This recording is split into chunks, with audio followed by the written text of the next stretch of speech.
Hello, how's it going? How's that for a bombshell?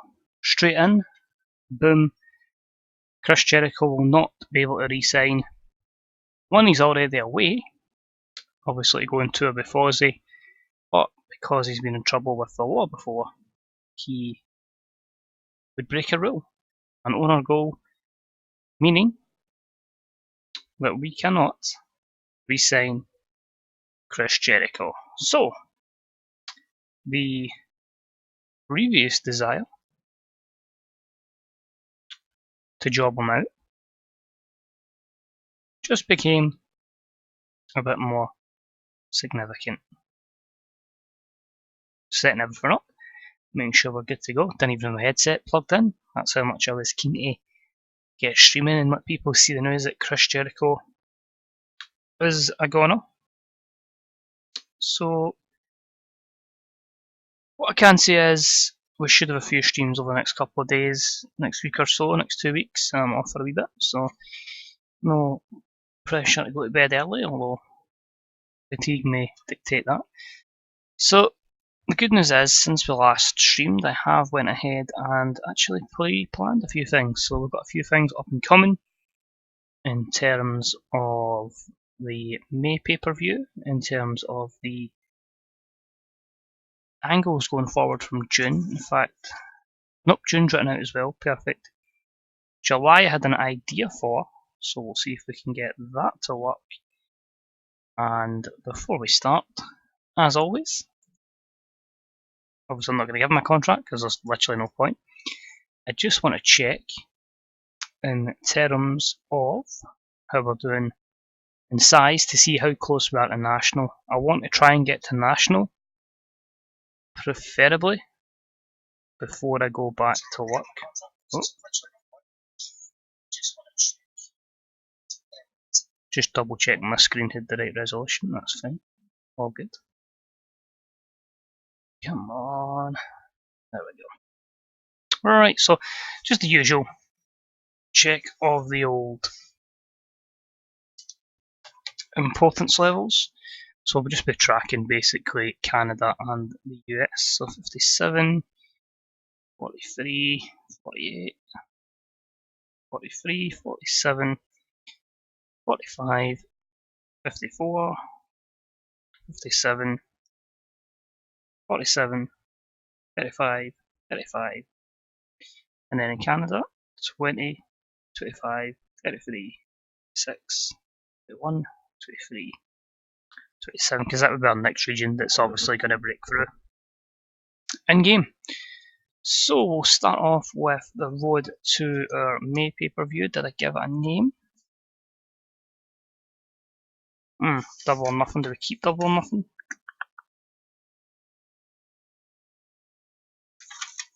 Trima. So I jotted a few things down here. Right, so Jericho noted down when his contract was going to expire. That's fine. Double or nothing 2020, so I was quite happy to keep double or nothing. Okay, that's fine. I just want to check our last result of our pay-per-view, just to see how I can write into what I've got planned here. I don't know how you did, man. I don't know if there's any feedback off the mic as well. I don't know if that's just the fact that I can hear it. The song seems to be rebounding, but just the fall as well, man. Alright, so this is what happens when it's like every Sunday I tend to do the streams, so I kind of get lost a little bit where we are. So we'd Cody in the box, that's fine. I haven't told Pete Dunne, that's fine. Just really looking to see what angles took place. That's fine, that's fine. Callahan attacks Jericho.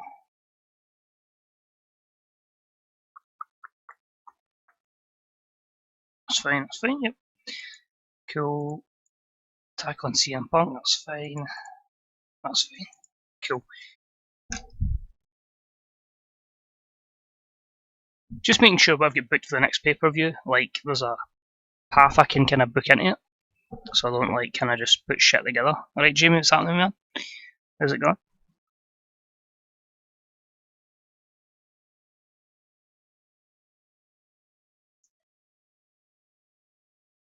Well, it's definitely no Vinnie Mac, mate, but you know that the AI does tend to book weirdly. We had the WrestleMania main event just there of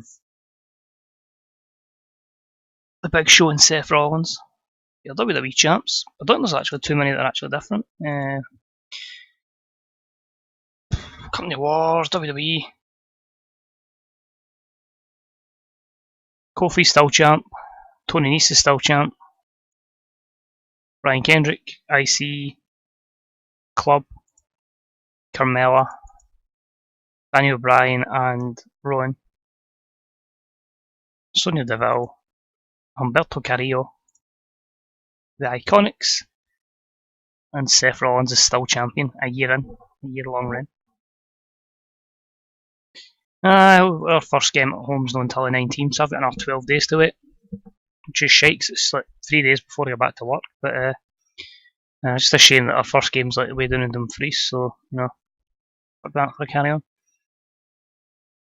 But apparently we're getting a couple of wingers in next week, so happy with that. I'm playing a bit of Mario earlier, man. I can't remember what fucking bit it was called. It's got a bad name, I can't remember what it's called, but I was doing that. That's just stuff. Absolutely fried, man. My heat's basically because of FML. Just the fact that when I counted it, the amount of games I played, it was like a 75 game season, and obviously like getting to the Europa League final and then just fucking bottling it, and then the pressure of like try to finish 38-0-0. Considering the amount of games at the end of the season, we're winning 1-0 and it was penalties. I'm like, we just can't get a striker that can score. Alright, let's see what we can do here.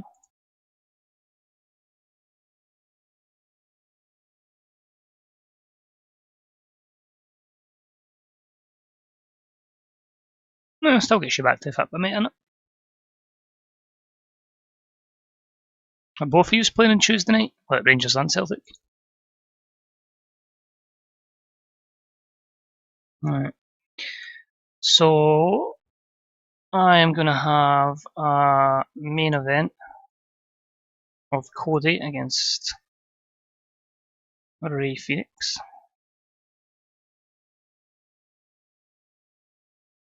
Cody will win, Ray Phoenix will be unhappy, but that's because there'll be a distraction by CM Punk. Keep you strong as well.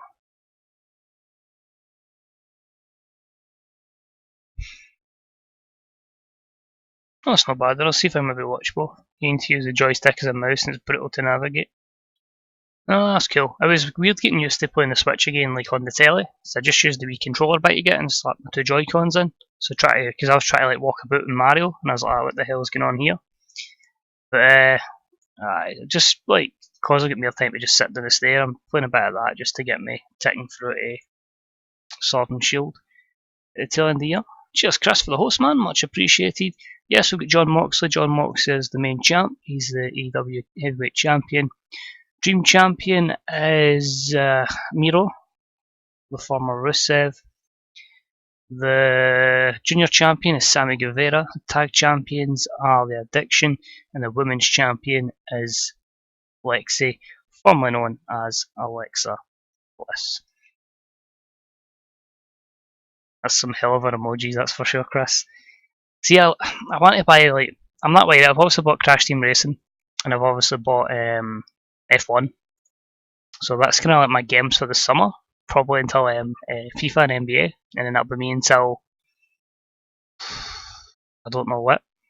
Then after that, it's because I've been buying too many pop vinyls. I mean, there was, before I got in the town, 3 get delivered. I've got one ordered, a special edition coming either tomorrow or Tuesday. It's a mad Michael Jordan one that you can't get anywhere in the LDUK. Listen, man, I'm getting too addicted to that stuff. I'm looking forward to it next week, Chris. I actually get to watch a pay-per-view live, so I won't forget to do my predictions. It's because I don't watch them live now, because of work, I completely forget about my predictions. But because I'm watching live, I'm going to win this week. I'm going to watch Raw, I'm going to watch SmackDown, and I'm going to make sure. Fucking hell, man. Right, so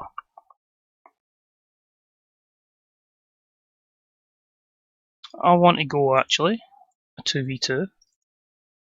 We'll make this a storytelling match. And because we've been bigging them up with hype packages, it'll be the cousin duo, as we're calling them in the Elite Wrestling, of Aurora Lovelace and Heidi Lovelace. And they'll take on the team of Yuka Sakazaki and Ime Sakura. May as well protege and mentor. See, I don't know if that noise is coming from that can of juice I've got or if it's actually coming from my mic. It's weird. Oh, Paige v Moxley is not happening anytime soon. In this save, in this data, for some reason, the Who has rated Adam Page horribly. Because I was going to go first, the big pay-per-view, All Out, it's going to be Page versus Jericho for the title, but Page just could not get over, and I've still not got him over, so yeah, that's not happening for a long time. We'll get there. So we're going to have Heidi pick up the win over Ime because she is the more veteran here, and she won't be here for too long. Go pinfall, make it our storytelling match.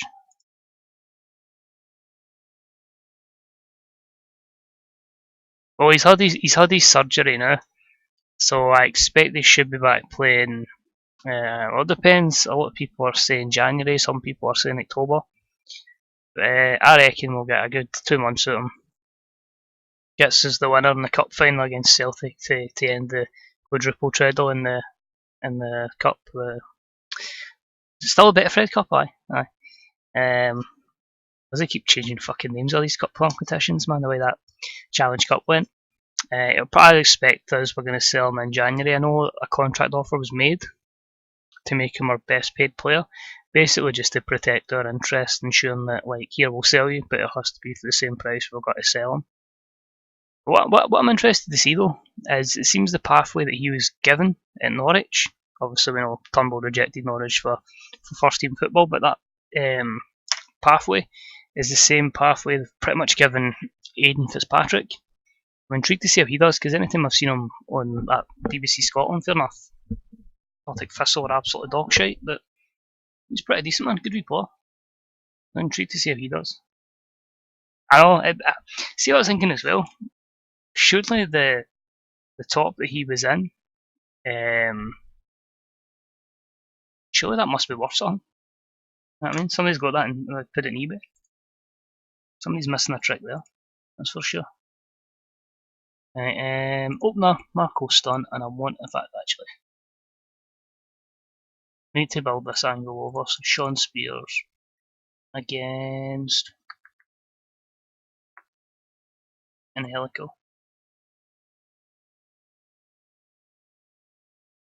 Definitely go. It's easier to take, knowing that it isn't the last time I've seen him in a Morrow top. I'm convinced he'll play at least like once for Morrow and get like a proper farewell. Seen Hasty was actually been pretty good for Rangers today, but they're playing against Oxford at like a couple of days into pre-season, so I'd expect Rangers to be a good way ahead of them in terms of pre-season. Same with Celtic in their pre-season games, you should be led on teams because you're that far ahead of them. Obviously, your competitive stuff starting on Tuesday night. Right, so that is that. I want a more solid main event, so I'm going to go with a tag match. So these people not getting used, brutal. We'll go with Jay Lethal and John Moxley against Chris Jericho. And let me just check here. Gable. Nah, to be fair though, you should be beating teams the first couple of rounds before you get your right back situation sorted. I think it's all about just waiting till the right person becomes available. I finally have like a wee bit of sympathy in that regards, because trying to recruit people in time for the Champions League at Larne has been brutal. So I'm starting at like the first qualifying round, hunting through the 4 qualifying rounds, I'm just like, I can't deal with this, man. This is horrible.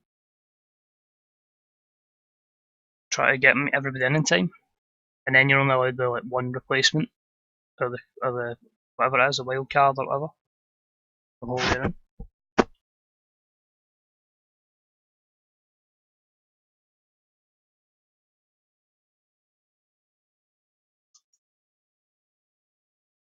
Could just be lack of sharpness, mate.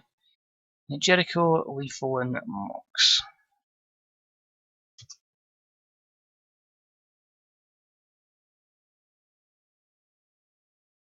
I'm looking forward to getting the coupons back on Tuesday. I'll probably look at the price of Rangers and Celtic, probably take them on the handicap and go with that now, put a couple in Griffiths anytime, pending what price he is. So 4 matches, the rest I need to make are vignettes, so I've Ray Phoenix get beat down by CM Punk and Cody, that'll be fine. I'm just going to make that match all out as well. That was a couple of games after that because I had money in my account, but as soon as my card expired, I just went, right, cool, I'll just wait till the season starts. So I had plenty of time. I don't think they'll win. That's a really weird division though. I can see why they're 3-1 and probably the rank outsiders, but good luck calling that division because Dundee United like a bottle. Dundee are notorious for a bottle. Partick are probably still in transition. You don't know what you're going to get for Inverness. I'll tell you one thing to put your money on though. You'll get a shite price for it. But if you're doing like an ACA, and this is going to be up there, my tip of Monaco to finish in the top 3. I win the league without PSG. But surely to fuck Falkirk to win League 1. And if you can find a market on it, you might book it at one point. Connor Salmon, top goal scorer in League 1. He's got to, surely to God, he's got to win that Golden Boot. If Kevin Nisbet is out of that league, he's got to win it. But the thing is, he's not even that bad, Connor Salmon. Well, technically, finishing, he's absolute dog shit, but in terms of work ethic and touch, really, really good. You know what I mean? But I just can't score. But surely at that level, you'd like to hope he'd have the ability to score, and especially the supporting cast. It's pretty much a who's who of people that played in the Premier League. Margario Gomez, I've seen there. Ross McLean should piss that league. It's like a couple of people I'd saw, and I'm just like, nah, they must. That's probably a good way to sum up going on. I think they'll do. I think they should piss it. Interesting League 1. League 2, sorry. I was checking the prices last night. I think Edinburgh were favourites, and then you had Cove were second favourites. Obviously, Edinburgh still get Blair Henderson, who should score well, but Cove are interesting with Paul Hartley, and obviously they'll have a bit of cash behind them. And then it gives you an idea, how many of these teams are just lucky to survive because it's only a one team down and it's a playoff. So I think it will probably likely be like Falkirk, Celtic, and a couple of like Championship, League 1, League 2 in England, with top 7s and stuff like that. Like Argyle to finish in the top 7. Probably Sunderland top 6. Just having a look. I've not really had a look, to be honest. I just kind of wanted to see. Well, the thing is as well, I know it's a big difference between Premier League and League 2, but if you'd have told me that they were going to finish in that position, we scored them 5-0 with Elliot Frear scoring a hat-trick, I'd have been like, what? Really? But, that's what it is. I need my stare down angle. I've got a stare down angle. I just really need two folk to just look at each other backstage and go, yeah, see you.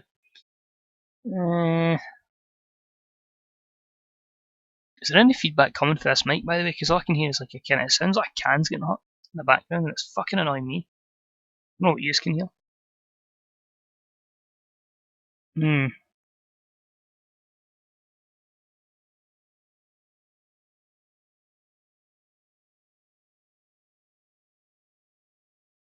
Oh, I'm happy with that. Let's go with that then. I'm basically building to a future angle.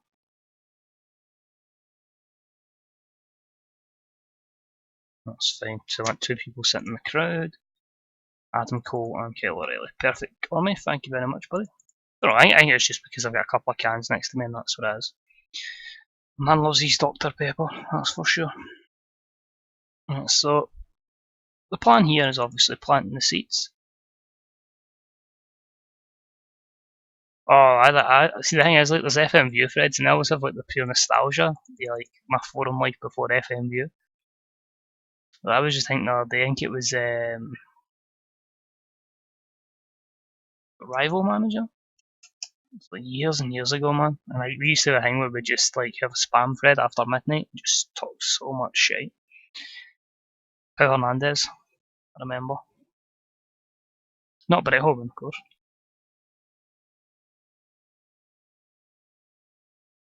But that's what's hilarious about this LAN save. Technically, individually, the team isn't great at all. I can't get a goal score over 15 goals in the striker wise. I think it's too many teams just sit back. So my like 2 centre mids and my wing backs just hit 20-yard screamers. But I just cannot get a goal scorer. I had this guy. He's technically not very good. He's just fast, and it's like PSG would like to offer you 300 grand, and I'm like, 300 grand's nothing to me, man. I've got sell-on clauses for people that are worth like 7-8 million. If they go for 10 million, I'm getting 5 million just like that. So if you think I'm going to accept a 300k bid, PSG, you can go and fuck yourselves. Honestly, that's just what I've started doing, because obviously people are going to want to leave my club to go to a bigger club. There's no question about it. We're still the 55th best league in the world. I still need to qualify for the 4 qualifying rounds. So I'm at the stage when I'm just like, cool, look for the next one in the production line in the chain and get the sell-on clause. Look, I sold Mikey Johnson. He was like 3 million plus a 50% sell-on. He's worth 11 million at Rangers. If Rangers sell him for say 15, that's a Champions League group stage money. I effectively live off my Champions League money every year. It's great. Alright, so where were we have 7 minutes to book. I would like to have promo. And we just want to build up again the other women duo we have, which is Lexi and Demi Bennett. So we'll give them 4 minutes. And that can go in there. Yep, basically went Celtic, Larn, Rangers. It's like shocking, mate. Wouldn't think he would go there, but there you go. I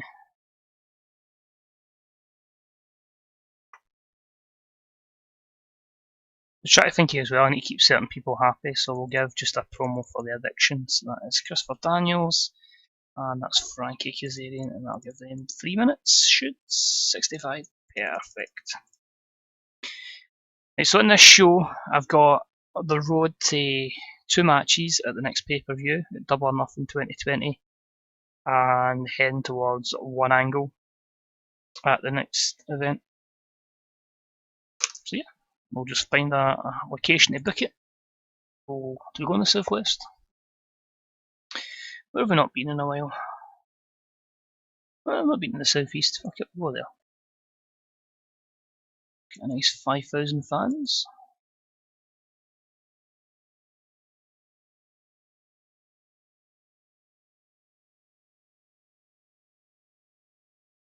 See how we do. But if any of you do give a shit and want to have a look at the LAN stuff, just jump on my Twitter, man. My feed's just everything that happened earlier on this morning. Right, so 5,000 sellout at the DB Milner Field. We're hyping up here Gable, Jericho, Lethal and Moxley. Moxley's the champ. Lethal wants contention because he's been beating Jericho.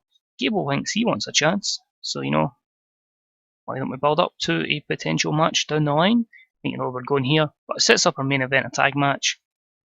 B82, Moxley struggled off script, announced Excalibur is pretty weak. The show was hotter, I got the crowd hotter, sorry, strong off start, underwhelming, and Moxley was good. Not horrible. The match was terrible. It was Aurora Lovelace and Heidi Lovelace defeating Imo Sakura and Yuka Sakazaki in 6:51. Heidi picks up the win with the Heidekin Runner. E33. Of course, here Imi Sakura is on the way out. Sakazaki's really one for the future, and of course, we're just trying to round out the characters and the performance of the Lovelace cousins.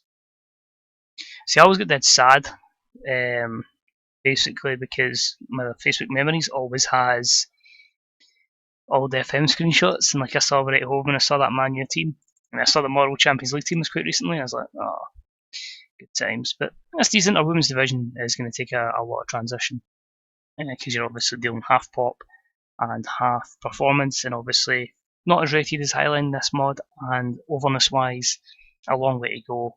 Plus, you're kind of limited at women's division until you make it integrated. Promo then from Lexi and Demi Bennett, of course, are Shawn Michaels and Kevin Nash, if you will, or Diesel.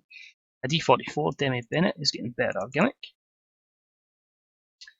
Then we have the debuting Kyle O'Reilly in the crowd, debuting his wrestling machine gimmick. Very good, but why is he and Adam Cole sitting in the crowd watching the show?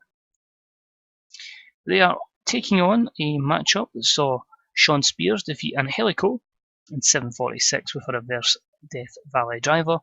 D46. Shawn Spears is hinting at a heel turn. Is that potentially giving stuff away? Possibly, but two good performances there, does the job.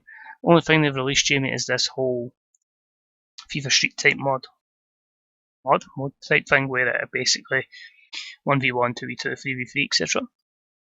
But I'll get FIFA, mostly for clubs. Take a long break from it. It's already installed, so as I say, that's how I've been playing so much. A bit of Mario.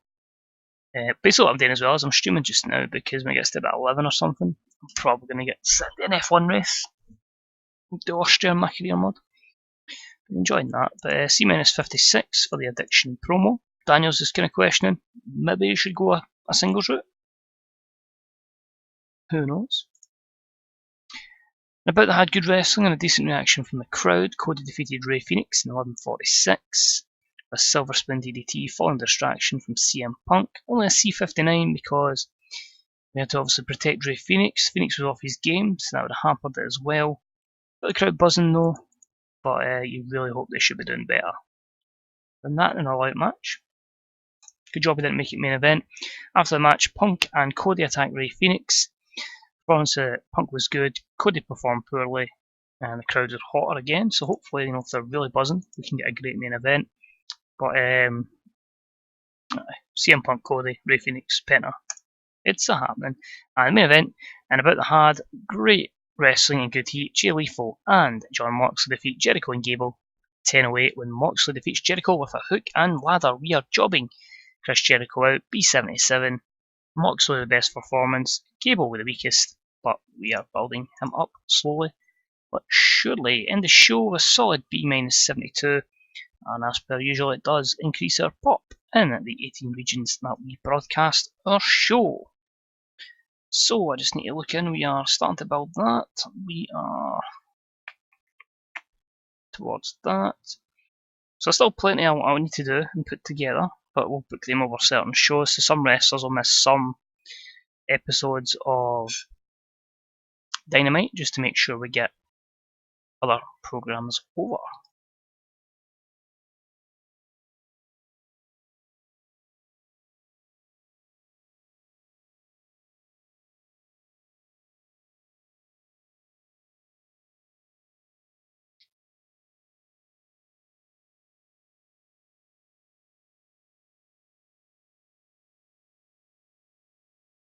That'd actually been an interesting one to recruit Kalisto, but I think I'll let him stay with WWE. I'll get too many. Oh, Wrestle 1 is about to liquidate. Could take it over.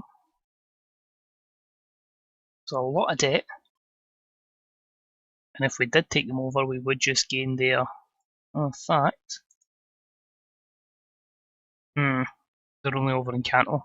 If they were over in more areas, rather than the starter area for Pokemon, then we'd certainly go for it. But if it is just Kanto, we'll just let them liquidate, I'm afraid. Only 1,000, nearly 2,000 fans of WWE. Yeah, overall, I'm pretty happy with that. And obviously, we've continued to re-sign Kip Sabian. What's happening, Corby, man? Well, that's a lot of shit because that's a lot of stuff I left from the other day. So last time I obviously streamed the whole stuff about Jericho unhappy, Jericho wanting to leave, etc, etc. So that's a new news item, a 1.33 bar figures. our biggest. Words are hard, man. It's been a very long day. I've not been sleeping great and shit like that, but I don't know. The whole sleep thing's not even anything bad. It's just I just keep waking up. I don't have anything on my mind or anything, but aye. So a 1.33 TV rating. That is good. That's our highest by a good bit. Jericho's obviously leaving, and the Kip Sabian deal. That's fine. Sammy Guevara's unhappy. Nice push. So let's quickly have a small look and see where he is in terms of that. So he's currently a lower mid card. Wants to be a mid card wrestler. I think we'll allow that. Just purely on the basis he's been pretty successful for us as champ. I don't think he's performing PWG. I take it he's had a good match there, possibly. One against David Starr. Well, why he's really pushing for that higher push, but we'll give him it regardless. He does have a program about to start. So many people are unhappy. I can't put these all on pay-per-view, which is why morale is not quite at the level it probably should be. Pardon me. So I'm hoping as well, while I'm off on my 2-week annual leave, that we can get, hopefully, definitely I'd like to think by a year anniversary in game, which of course would be the end of May, first week of June, so we should do that quite easily. Hell, we might even do that tonight, and then possibly, hopefully, get to the second annual All-In, which is of course October. Could be a long shot, but you never know, it depends on how many shows we do in that time. Alright, so Naomi is going to leave WWE. She's not very good. Is she over though? That's the question. You say jealous of annual leave. Like, I've literally had 4 days I could pick to myself this year. Thankfully, as I say, I don't need to take any days off for the wrestling, so for the fitness, so that's cool. I avoided that, so I get to every Morrow game. But 2 weeks just before the fair, and 2 weeks at Christmas, and then next year it'll be 8 days, I believe. Like 8 days, I want to take myself plus 2 sets of 2 weeks, so it's not too bad. But 3-day weekends, I say, it's dynamite, man.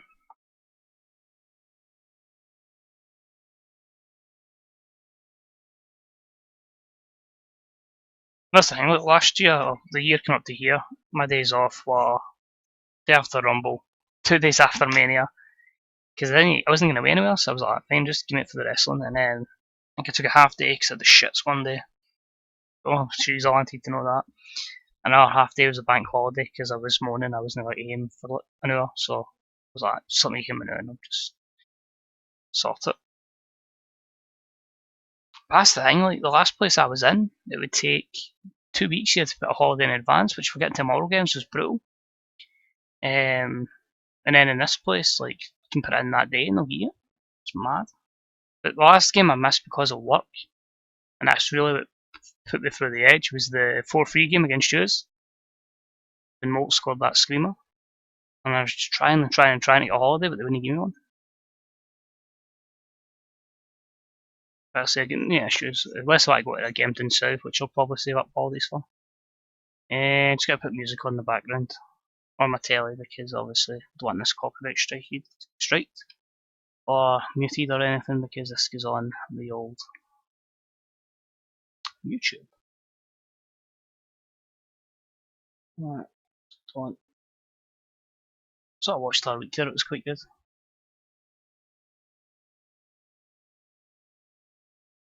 This continues my retro theme.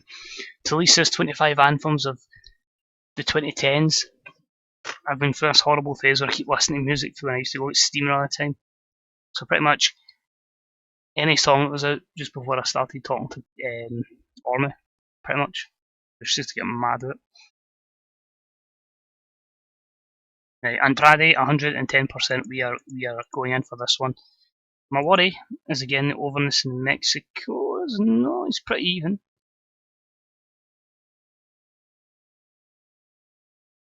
Last thing, we can play in the evening, and I'll still easily get to work. Get to the Fitler, and I can come back up the road, put my work stuff in, about turn, get something to eat, about turn, straight back out. Like, obviously, we are not going to be able to afford Andrade. Tony Khan is not going to let me do it. Cause I say I could toggle smart offer, but of course, Tony Khan limits what they can do. So 7,460. This is going to take a mammoth incentive deal because they're offering 12,200. I'll give you a bonus of 30% a show, TV show. It's a good bit better than what you're getting with WWE. 6 years, I will never push you less than an upper mid carder with no non-compete clause. Just something I really want, but we'll see.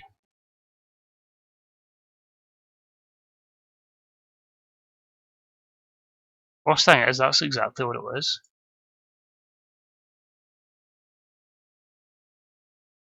Getting steaming and then getting crippled at fives. So my mate put up an on this day on Facebook, and it was like 9 years ago, man. Fresh faced, and obviously didn't have my beard at the time. Clean cut, drinking a Brahma in the old Zico bar, man. I was like, fucking hell, man.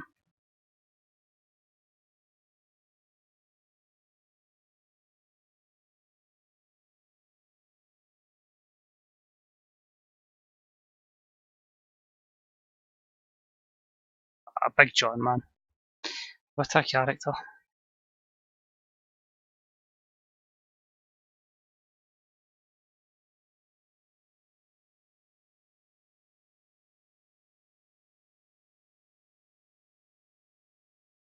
I remember one day Dino just randomly tweeted me just saying, don't remember Jay, the Sheffield United fan. He's like, Jay's fucking streaming.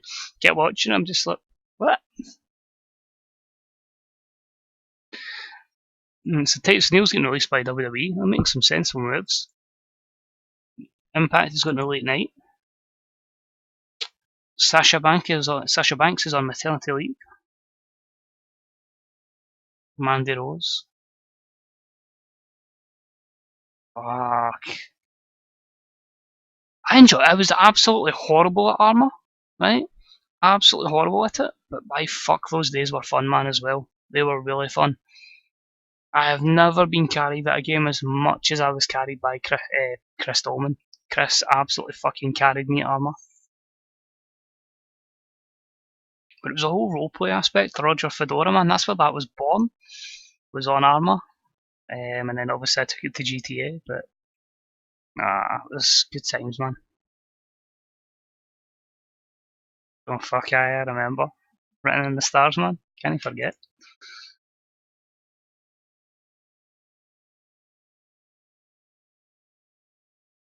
No, WWE, don't do this to us. I want the Sombra. 14 grand, 3 years. Fucking hell, man.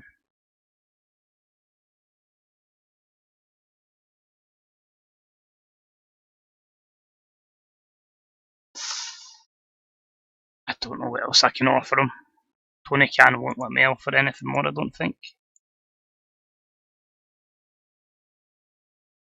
I'm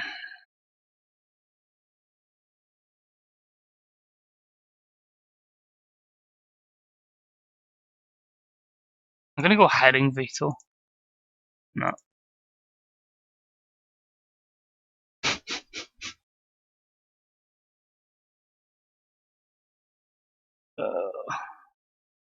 I'm gonna give him creative control. It's risky, and it's an 8-year deal. But I really, really, really would like to sign Andrade.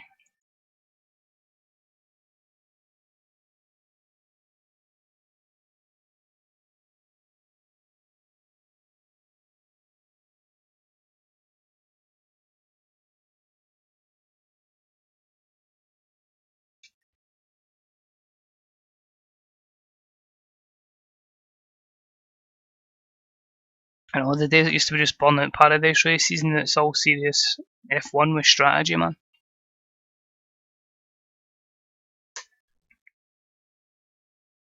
I need to remember the other night, actually. I need to finish off that Discord.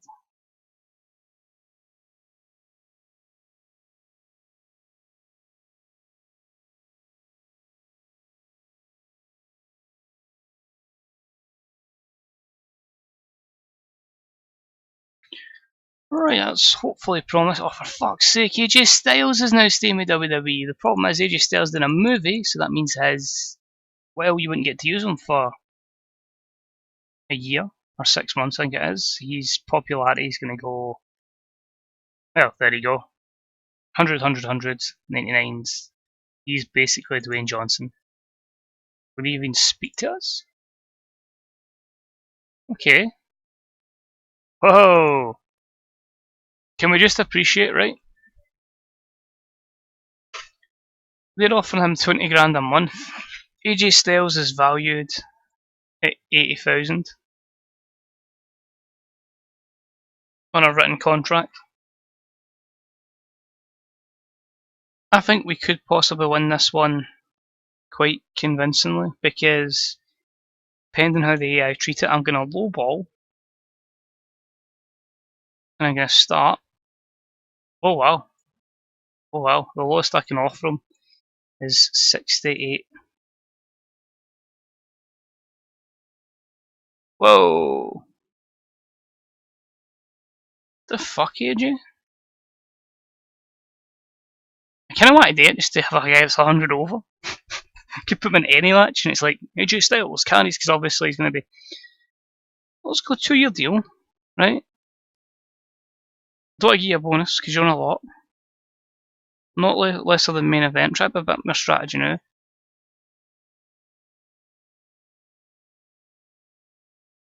Let's see if he'd take that. 79,000, so I'd go within a wee bit.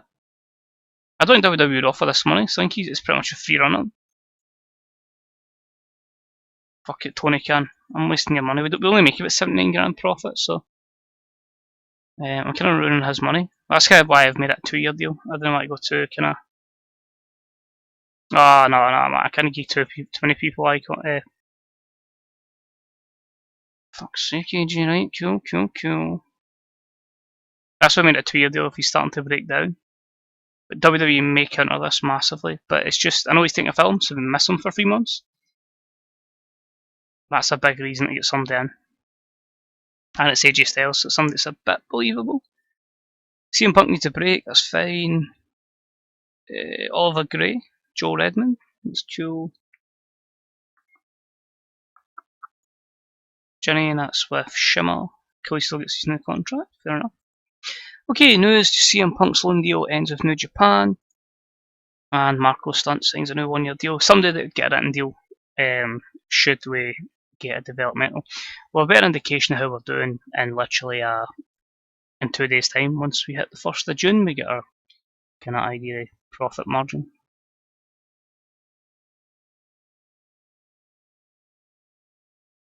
It's going to be sad though when I need to gear up this save when the new one comes out and pretty much start again. I'm pretty much sure I'm going to be AEW, but I'll see. There's a temptation to do like a wee YouTube series and bring it to with a certain era. Because the problem is, if I just do like a save offline, I just fucking sign everything and just ruin it. So I prefer telling the stories out. Even though I've like literally signed about 9 million people here, Ishimori we won't be able to sign because he'll be too over in Japan. Well, maybe, but I think I'd rather start again because I think there'll be a big difference between AEW at the start of this mod and then AEW on the mods just before the new game comes out. Because obviously I'll convert one of them. So I think there'll just be a big difference, but we'll see. I don't know, because I change my mind every 2 minutes, so what I'm going to do. So I could end up having a last minute idea and think, like, cool, I'd like to go such and such. Nothing there directly affects us. Sammy Callahan will give you a pay rise because you've been a very, very surprise for us. Evilino will get a new 1-year deal on a paper appearance because you've been pretty steady. Not quite Stu Grayson, but decent. But I think I'll say is, Orme, I've not really like looked at the developer diary too much. I just feel that being so long until the new one's out, I don't want to get too hyped too early. So I'd rather just, once we get a more concrete release date, like say in October, they say it's out in December, that's when I'll start getting hyped. Right, let's see what money WWE threw at AJ, and then I think I'll pull out. 92 per month. I think we'll quite happily concede on that.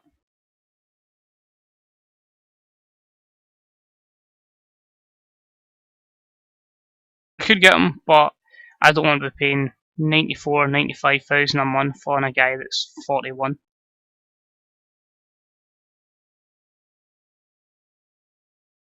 I think the thing with AJ though is they probably offered his contract before the movie was announced and before the pop sold. So we offered the first contract after the pop had sold, and then they maybe just count on that. But that's cool. They're going to pay that amount of money for a 32-year-old. Don't know if he's going to have fantastic popularity, but if going by my other TW save, Fatigue was obviously his body just basically broke down.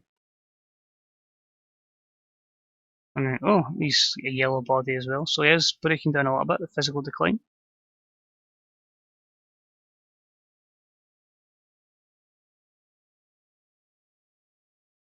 I was not weird that position with FM. I do want to finish it up, and I'll be honest, I want to fully transition from playing FM to making TW my main game. That's always been the plan, and just play other stuff. So I want to win the Champions League tomorrow. I still have that save kind of in the background, obviously just doing it when I do it. But the alarm save's been incredible. So I was thinking getting to a stage where I just get up when I lose a league game with alarm. So that means the league is very easy. It's massive pressure knowing that I could be one game away from I'm done. But I do want to win the Champions League as well. But that looks like it's a long, long way off. But it's fun. It's fucking pressure. Especially try to go 38-0-0. And I was just like, oh no man, if I fuck up one game, man, I need to focus here.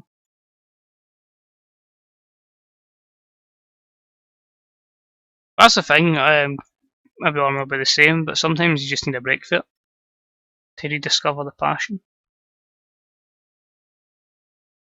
Let's see how bad Fastlane was. The Shield 2 went to a double count out with Fandango, so if you ever wanted to see Roman Reigns, Seth Rollins draw with Fandango and Tyler Breeze, then I suggest you watch WWE Fastlane for 2020. Baron Corbin defeats Eric Young, Daniel Bryan and Eric Rowan defeat the Lucha Dragons, and Brian Kendrick defeats Humberto Carrillo.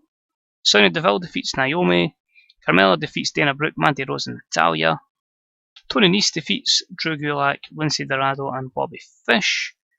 Grand Metalik defeats Keith Lee by countout. Lars Sullivan defeats Primo. And Wesley Blake defeats Cassius Ohno. Absolutely ganting pay-per-view. That's true, huh? So the big break really goes on there and helps. No, we didn't get Andrade either. Fucking hell, fuck you, WWE. That's fine. I need to let me stop saying people anyway. MPW seems like a Japanese company. It's Michinoku Pro Wrestling, that's why. Of course, Taki Michinoku.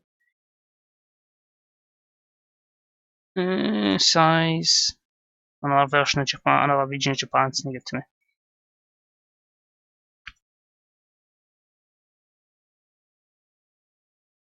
One thing I will say, and I don't know how it is for other games, if how it is in 3D, but in 2D, I'm noticing that it's just ridiculous. It's just screamers. You never see a shite goal. It's always 20 yarders, 25 yarders. I don't see shite goals. It should be not a written deal. That's fine.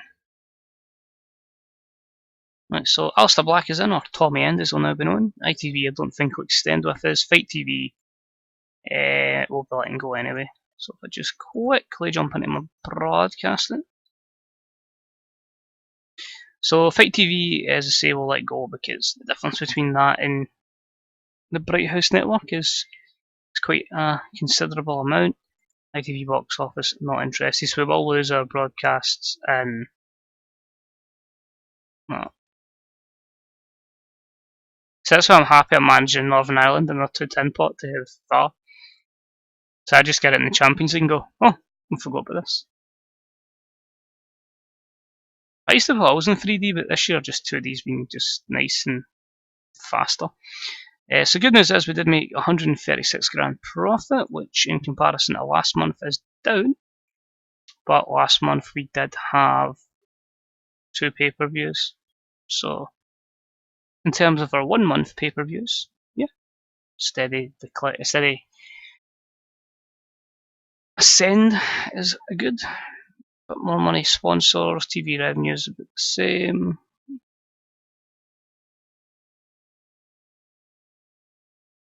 I would say overall a pretty stellar pay-per-view. Over stellar month as well. Right. So we are on the road to Double or Nothing then. Let's stop slouching because we need to actually book this show. And let's see how we go. I cannot cancel a show. I don't want to cancel it. I just clicked the wrong thing.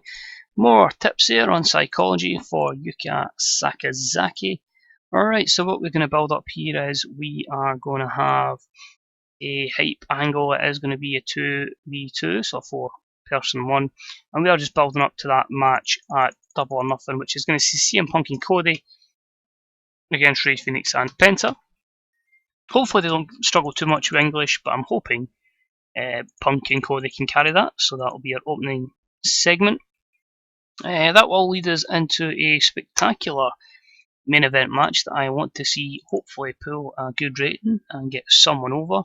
And we are going to see John Moxley take on Gable, and that will be a 15-minute match, and that will be John Moxley picking up the win in a Steal the Show match. Also, how we're going to make it open just to protect Gable a little bit. We're also going to have the tag titles on the line. We are going to have the Young Bucks in action as they take on the Addiction. So there we go, the Young Bucks, and there is the Addiction. This match will get roughly about 9 minutes. It will be for the tag titles, as I said, and it will see Matt Jackson win the tag titles for the Young Bucks, pinning Frankie Kazarian. So we will have a new champion on this show in the co-main event of the evening. Also going to have Pete Dunne in action. He is going to be kicking about. Did I? Right, I'll change that quickly. This is what happens when you try and speedbook. You make stupid mistakes, so I'll fix it. Hopefully. Right, so Pete Dunne, I want to win. He will take on Darby Allin. Let's have him at least be competitive. 7-minute match. Pete Dunne will pick up the win. And just quickly by pinfall. I actually need to make that storytelling because that was going to be our 4 matches. Matt Jackson.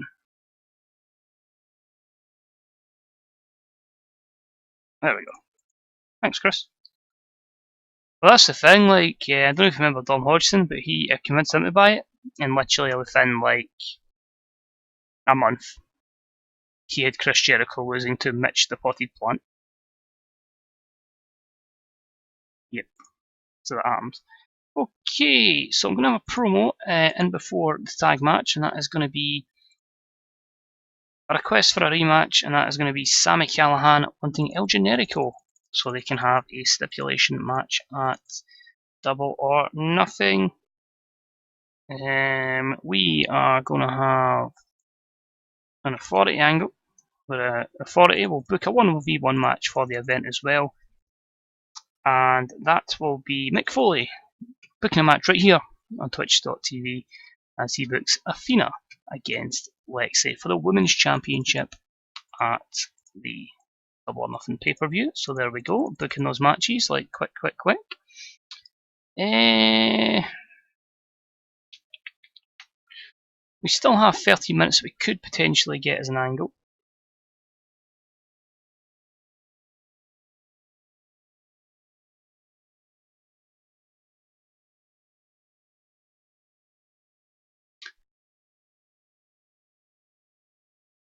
Two v two. Kenta, Sean Spears, Adam Cole, and Kyle O'Reilly. 7 minutes. Adam Cole defeats Sean Spears. By count out.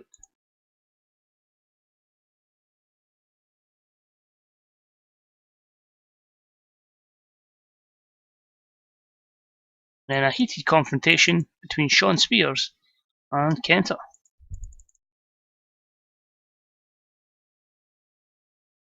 I'm going to get actually our match. Let's have a look. Moxley Gable hopefully should carry Adduction and Young Bucks. It's fine. That promo, if I can actually swap that around. Thought I was going to put another promo in. I'm quite convinced that could hopefully draw a very solid rating here and take us out one wee bit closer. So Southwest is up to 5.1. Where can we book this particular one? Let's go to the Mid-Atlantic. It isn't great for a crowd, but you can get a bit of a boost in that region and you're laughing. So we'll book here at the Buccaneer Field in North Charleston, South Carolina, because we're hoping to get 4,000 in attendance. Boom. So that's good. 84 B+ for the hype angle for the pay-per-view match between Punk and Cody and the Lucha Bros. So CM Punk done well. Ray Phoenix and Pentagon both enjoyed going off script. Strong start and got the crowd hotter, so it's really to see show off to a great start with WWE-like angle. Terrible wrestling and a non-existent crowd heat saw Pete Dunne defeat Darby Allin with a bitter end, E+33. Pete Dunne off his game, but interestingly, was actually quite close in terms of performance between both wrestlers.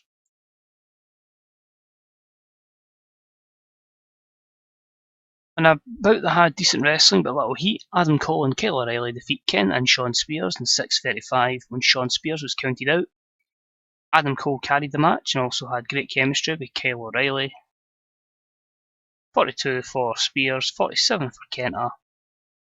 Pretty decent, got the crowd hotter, that's good to see. So overall, pretty happy with that. And that was only a regular match as well. Heated confrontation was just an E25 between Shawn Spears and Kenta. Fair enough, don't need to do any turns. Mick Foley books Athena versus Lexi, that's a D42 right here on Twitch TV or YouTube if you're watching the on demand. In a bout that had decent wrestling but not a lot of heat, the Young Bucks defeat the Addiction in 9:19 when Matt Jackson defeated Frankie Kazarian with the Meltzer driver, meaning the Young Bucks are the new All Elite Wrestling Tag Team Champions. C+67, both teams, excellent chemistry. Ebdy's performance in the mid to high 60s. So well done, guys. Very happy with that. Sami Callihan saying he wants to face Jericho one more time, but let's end it in a stipulation match. So B-71. Stipulation still to be determined. In the main event, good wrestling and decent reaction from the crowd. Moxley defeats Gable in 14:53 with Moxley. A very good B-77. Got the crowd buzzing. Moxley win 80. Gable with 54. And that was with Mox off his game. So Moxley's been outstanding and continues to carry the company to a very good B-73 as we increase our popularity in 18 different regions. Here's a question, Chris. You said you stopped playing TW. Could you ever see yourself going back to play EWR? Because I tried it, I couldn't do it. I just couldn't.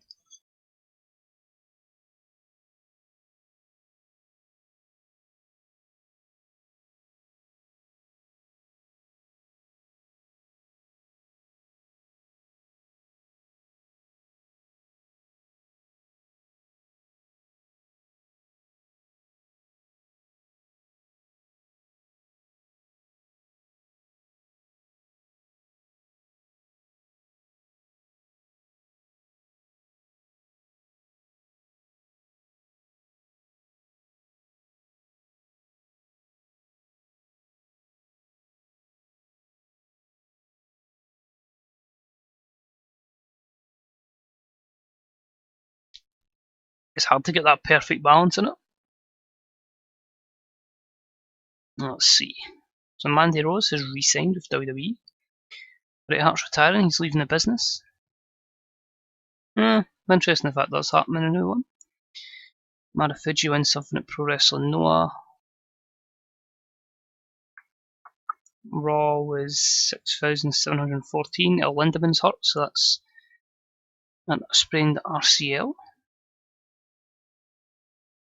Apart from that, nothing else directly affecting us. Buff Bagwell, that's going to hamper the business. So Renee Young is in. Sean Spears is complaining. Don't worry, Sean. Everything's going to be alright. A 1.50, so again, our biggest TV rating again. Yeah, it's good to see about Renee. And Evelino completes his contract. So, decided Renee, obviously, we had Moxley in, so what was the point in, kind of not having Renee? May as well bring her over. So, we may as well do what WWE has done. Let's try and fire her into the broadcast booth. Tommy End will just strictly stick in the mid card, but we'll get back to basically being a badass. Old school wholesome, mate. Badass. That's all he needs to be. Back to the old days. So I want announcers, obviously very low because JR's just retired and we luckily get Mauro Ronaldo in.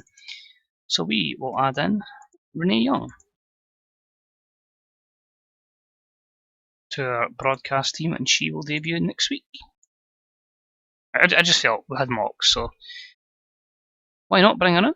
Why not give her the opportunity to shine at All Elite Wrestling? I'm actually mad I've got 2 more shows and then we're at a pay-per-view again. Who's atted me now?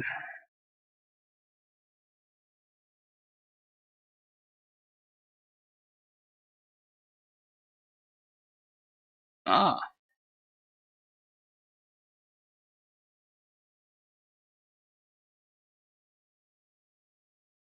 Let's go. There's just some admin stuff.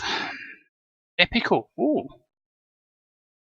There could be a few people we might bring in that just get released. Because Epico, whilst won't be over, still be a decent hand. Bring him in.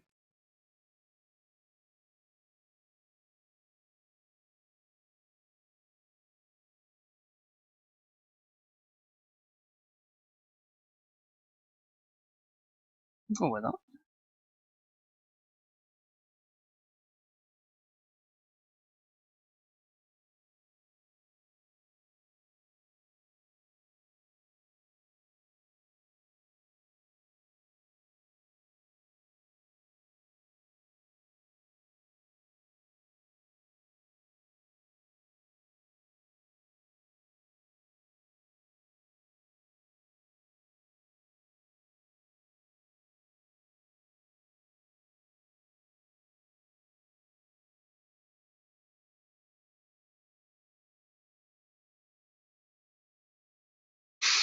Let's have a look.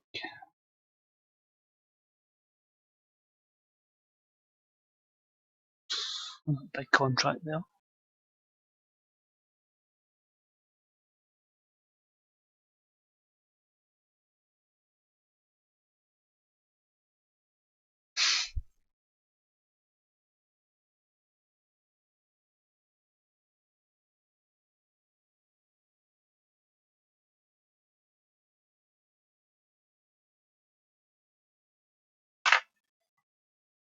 It is mad we've managed to get him to sign the AJ at $100,000 deal, but it'll be interesting to see if that does help them when he comes back in terms of show ratings. But also at the same time, like, comparing having a very over star in an industry that's pretty much declined in the US. Be intrigued to see how that goes down. Unfortunately, we have a death, Gerald Briscoe. We do have Kenny deaths on, but we do have normal deaths just at a normal rate. So it's one of old age. Quite a lot of retirements in the one day. The Myabdies decided this is a particular day, but Les Thatcher in there, Sergeant Slaughter, Rick Steiner, RVD, Amazing Con. Oh, that's a shame. Matty Jannetty, the Barbarian, Jimmy Hart, Teddy Long, Virgil, injury for the Ryback. Frankie Sloan in there. Joe Koff has passed away as well. I recognise his face. I don't know why I recognise him. Oh, that's probably one of the younger retirements I've saw. Daniel Menoit is going to retire at the age of 36, although that'll take her from a semi-active wrestler to basically just a manager. It's not interesting, you know, if somebody ever picks her up in this. Loads of retirement, so it's proper having a clean out. Jesus Christ. They keep on coming. And ROH. I was owner of ROH, so ROH is... Would you like to be purchased, ROH? I don't think it would be an option, but... Would they speak to people? Nah. You could take them over, but you couldn't. That's fair enough. I'm going to say, before we progress as well, our next owner goal is just 26 days away. So in 26 days, Tony Khan will be happy with us and we'll be able to sign MMA crossovers, aka the next time Matt Riddle's contract's up, we will be right after him.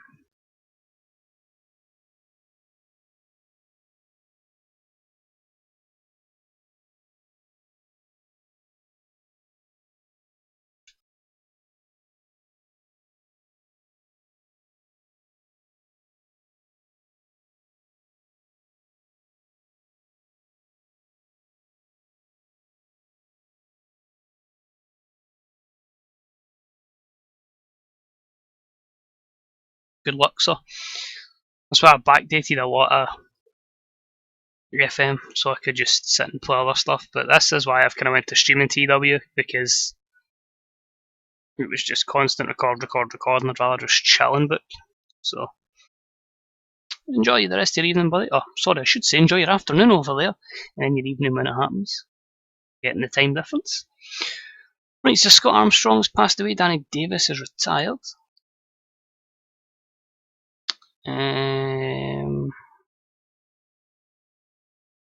Nothing else more. Chuck Palumbo's frustrated. Blast for the past there.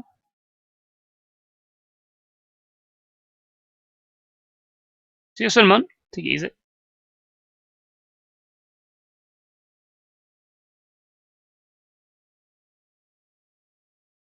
I think we'll probably round this out right up until the end of the month, end of June. Sorry, end of May, 1st of June. So I can effectively take us to 1 year into the save by the end of tonight, and I'll go and do the Austrian Grand Prix. And then hopefully sleep for 12 hours. Right, some more retirements. Tom Pritchard is there. Kenichiro Tenryu, Dos Caras. Where Imi Sakura is going to retire as well. Rip Rogers, Saraya Knight, Miko Satomura. So it's confirming in this that the females are still retiring far earlier than the males. Fair enough, I understand that. So a couple of 36, 40, and then the males are going to be a bit more. I think Butchie's going to retire as well. Get on that Simon system. Marty Wright.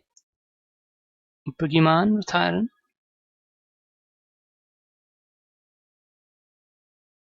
In case there's any that catches me out. Jesus Christ, this month has been massive for retirements. In terms of this though, that's just... We have the option of... we'll quite let her go peacefully. If she wants to retire, you're more than welcome to retire. So 3 months, we'll probably job her out for 3 months. But yeah, that happens. That's a good thing. That's what I'm looking forward to, like in TW 2020, because I'll be kind of making that my FM. I'm really hoping to get saved to like 2035 and like having like Seth Rollins retiring, etc., etc.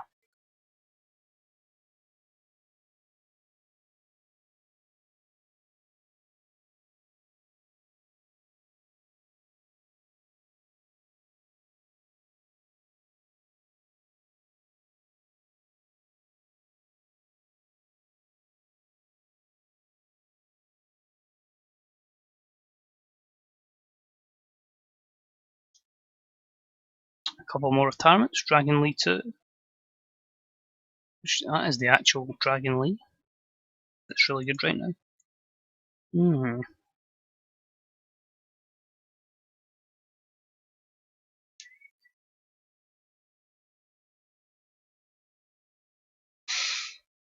they offer him a written deal? No.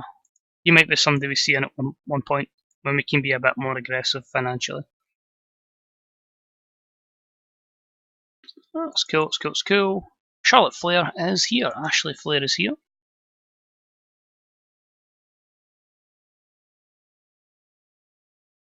And we will give another 1 year deal to Stu Grayson. So now we know we're called the Dark Order, we can probably push the Dark Order instead of the Super Smash Bros. Ashley Flair is here, so she will just be getting called Charlotte. Because technically WWE call her Charlotte Flair, I'm just going to call her Charlotte. Women's division, obviously.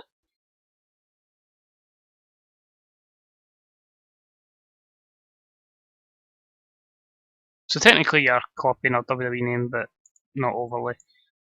Because you aren't calling her a Flair, you're just calling her Charlotte.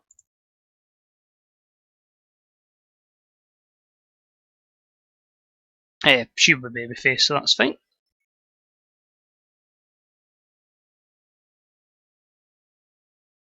So I think there's no better way to start an all-elite wrestling show than with an authority angle, introducing a brand new signing, and that is, of course, going to be Mick Foley introducing the world to Charlotte Flair, or Charlotte. So 4 minutes for that. Mick Foley doesn't want a script, and then we'll have a hype sports entertainment angle with 4 people in it, and those 4 people are going to be Mick Foley, Charlotte, Lexi, who'll take a bit of offence, and Demi Bennett, and that'll be a 5-minute segment. We'll just take them off the scripting, so some may struggle, some may succeed. With that, going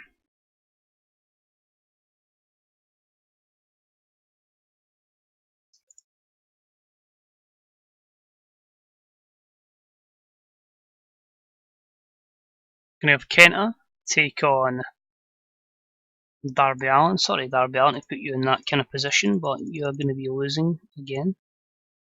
Despite he was very impressive, I thought, at Fighter Fest. He will take the L here. Actually, make that all out. So it is only 7 minutes. And then we'll have a heated confrontation between Kenta and Adam Cole. So that is going to set up that match. So at the moment, Pentagon and Rey Fenix against Punk and Cody. We're going to have Athena via Lexi, Moxley, Lethal, Jericho and Gable, Kenta versus Cole, Sammy versus Jericho. So next up, I'm going to have an open challenge, and that is going to be accepted. That is going to be Miro saying he wants a challenger, and he's going to be the guy that accepts Miro's challenge. So we're going to go Big E versus Rusev effectively, and that will be for the championship, Dream Championship at Double or Nothing. Next up, we are going to make sure we sort out the next match I need to build, which is towards the Junior Championship. So I am going to have a match up here, which is going to see Michael Nakazawa take on Christopher Daniels. What a character he is, Nakazawa, man. I absolutely buckled at him. So 7 minutes. Christopher Daniels will pick up the win, and that'll be by pinfall. And he will then cut a promo, singles promo, saying that he is going solo and he is going to take on the youth of this division.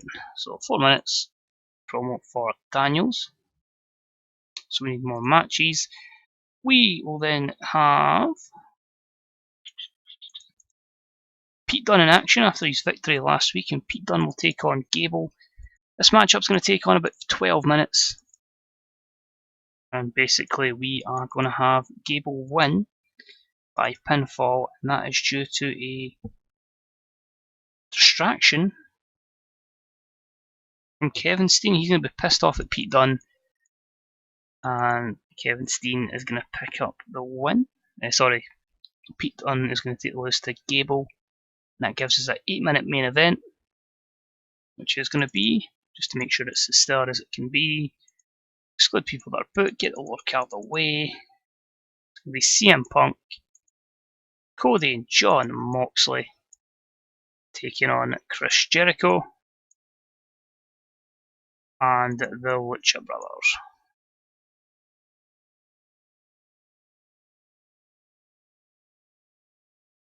And to get some momentum going into the event, I'll just put it as 11 minutes and cut other stuff. Cody will pick up the win, and he will get the win over Chris Jericho. Doesn't always have to make sense, and that is kind of what we're going for here. So obviously 3 minutes over, so Kenta versus Darby Allin loses 2 minutes, and Nakazawa Daniels loses 1. And my analysis tells me that I don't have a storytelling match, so you book that straight in as Daniels and Nakazawa. Perfect. So we will book this one in, we haven't been in the Northwest since November, so I think that gives us an idea of where we're going.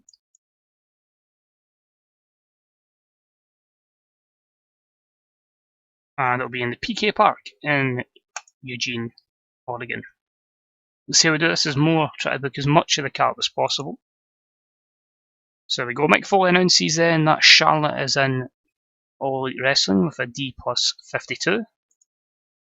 Just over 3,500 in attendance. She debuted a legitimate athlete gimmick, it was poor, that's shit. Foley struggled, Demi was really struggling.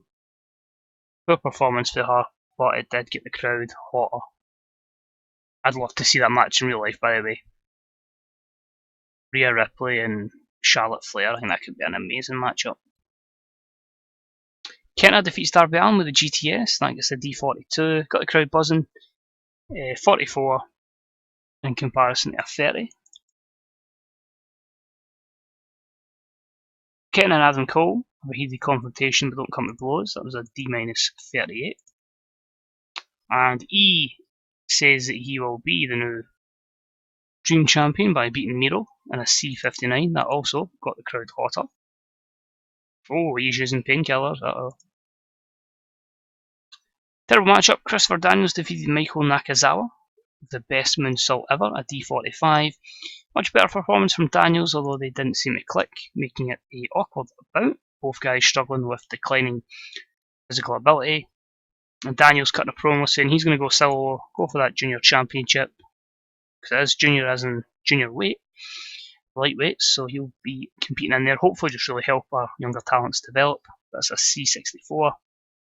Pete Dunne and Gable was poor per matchup. Gable picks up the win with a bridge in German, following a Kevin Steen distraction. D plus 49, Dunne with 37, Gable 51. So while they may be technically good, overness leaves a lot to be desired. The main event should save the day. Great wrestling and good heat. Punk, Cody and Moxley defeat Jericho and the Lucha Bros, when Cody defeats Jericho with a silver spoon DDT. Of course, Cody the weakest of the baby faces, Jericho the weakest of the heels, everyone else comfortably in the, I was going to say the mid to high 80s, but then Ray Phoenix 76, because he has done a bit of jobbing. A few skill improvements, a few negatives as you would be expecting, but overall, C66 of the co-main did cost us quite a bit, but thankfully popularity increases in 18 regions. It does mean next week's go home show may take a bit of a ratings decline because of the poor ending, but it's one to keep an eye on. I just hope I've got enough time as well for this pay-per-view to have all the matches that we have planned. We might need to utilise our pre-show, which I would utilise more for TV tapings, but the people that would be on it are on paper appearance contracts, so it's just money saving.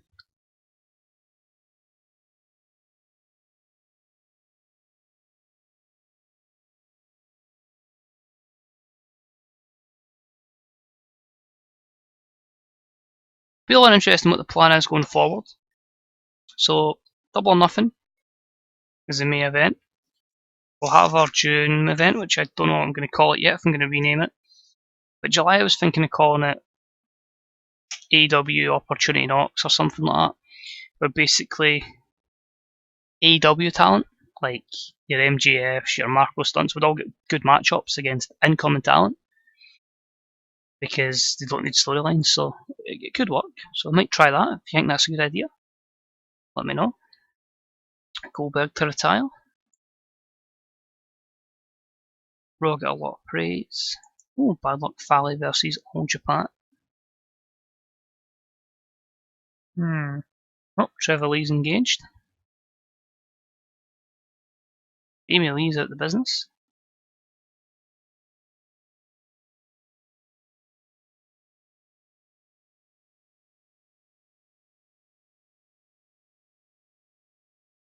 And El Soberano will give him a pay increase, that's fine.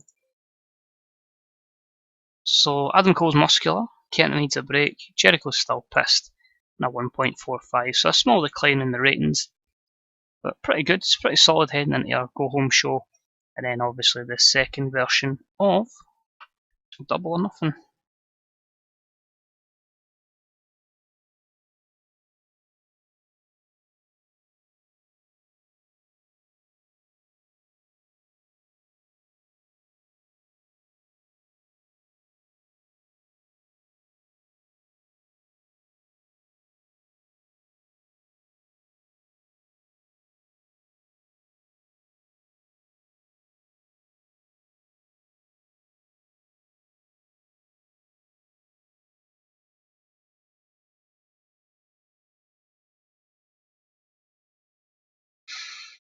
Oh, Jeff Hardy to re-sign.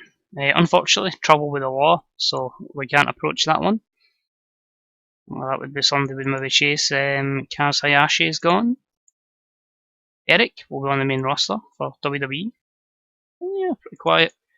And just confirming the Dark Order. They're likely to kind of run in it in TW. I'd rather have somebody above them, but we'll see. I've had an idea. I've had an idea.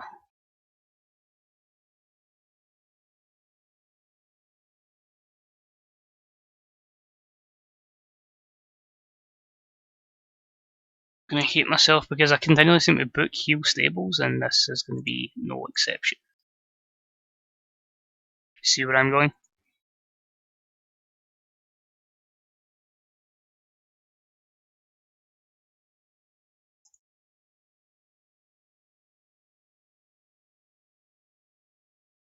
Right, cool. We know what we're doing. I've got an angle written. It's just keep in my head just like that.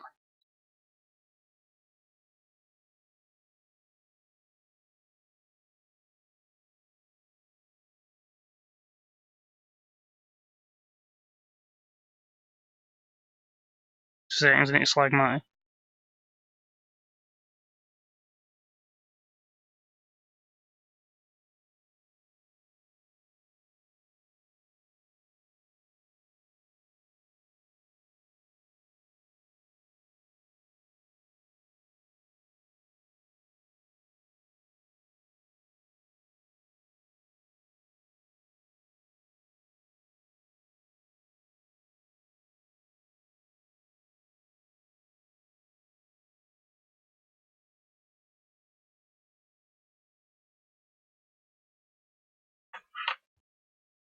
Alright, let's look CMML extending the contract of Jose Luis Feliciano.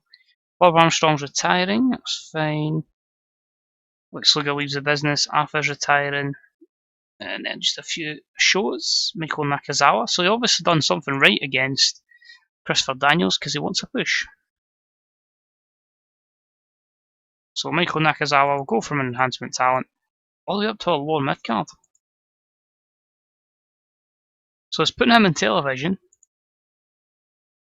has bumped his popularity from 19 and 15s to 20s and 25s just with one TV appearance. That's mad. Could we see the push of Michael Nakazawa?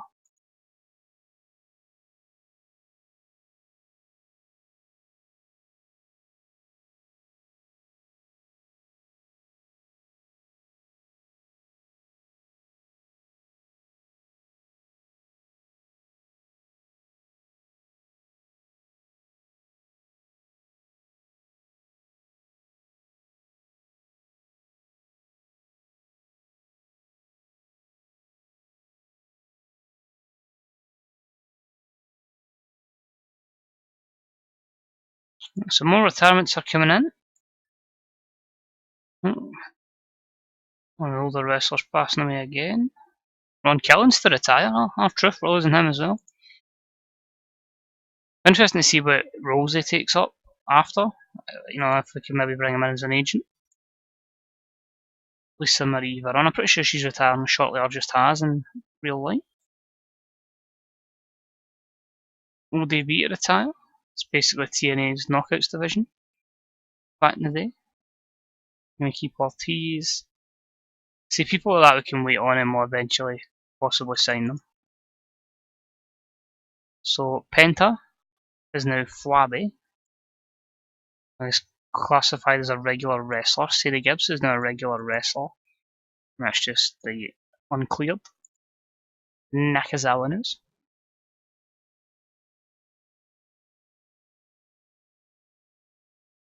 I get people thought that pre-show was like a shambles from AEW, but see, I thought about it. It's like you're introducing the character side of wrestling because the company needs characters as well.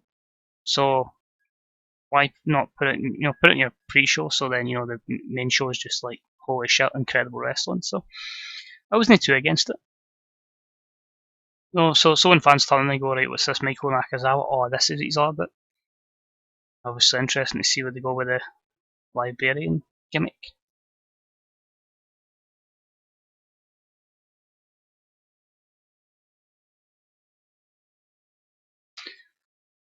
Marty Scurll has won a championship. He wins the DDT, KOD.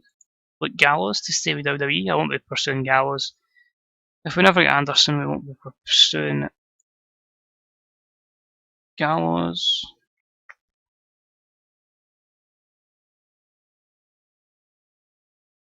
Conor Reeves to the main roster. That's not a reason I want to see how a save goes properly in the future, just to see how the AI handles WWE and NXT, especially in 2020, how it will go down.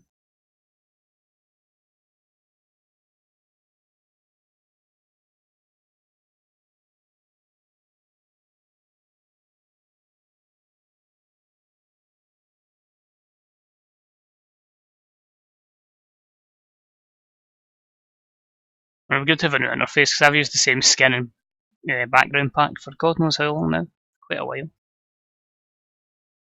So it would be good to freshen up. Alright, so Robert Gibson's also going to retire, as is Harley Race, Hector Guerrero as well. Will Ospreay has won the ROH World title.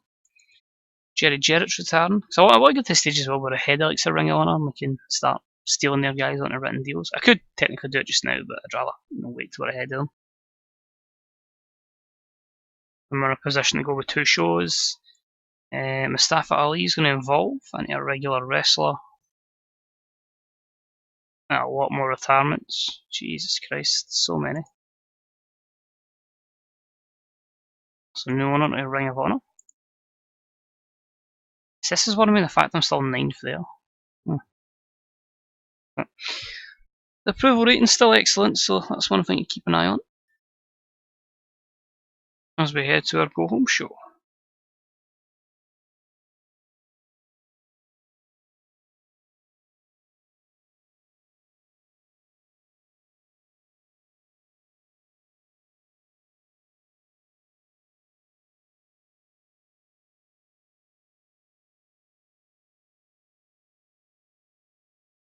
Just try to think how we'll book certain things.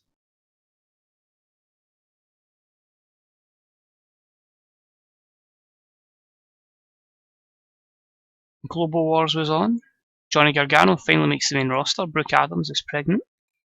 Jeff Hardy stays with WWE. Nia Jax is pregnant. So that'll probably end her career because she's 35. Time she comes back to that, it'll be about 36, 37. And the older ladies tend to retire quicker. That's fine. We know they're both ending. That's cool. We don't need to be alerted about that. So let's book our go home show. And Chris Jericho will be leaving the company shortly. So we'll be covering that in this stream / video when it goes live. That's good. Thought Athena was going to do something bad there, but nah, she's bringing positivity. Alright, so I'm going to start off with the hype angle for the probable main event. I've still to decide if the title will go in the main event, but it is going to be Jay Lethal, Jon Moxley, Gable, and Chris Jericho. We'll give them 7 minutes, 8 minutes to just really say their side of the story. And we will have, again, Jay Lethal against Chris Jericho. I shouldn't get a repeat for this one for a 4th time. I think they've only fought 3 times. But anyway, Jay Lethal's going to pick up the win. Jericho's going to leave unhappy, but I need to make a star out of our guys before Chris goes. So that's going to be the first match, actually. Your main event is actually going to be a 4 versus 4. And it is going to be... I was going to put the Young Bucks in. They're not. We've got the Young Bucks pictured in for a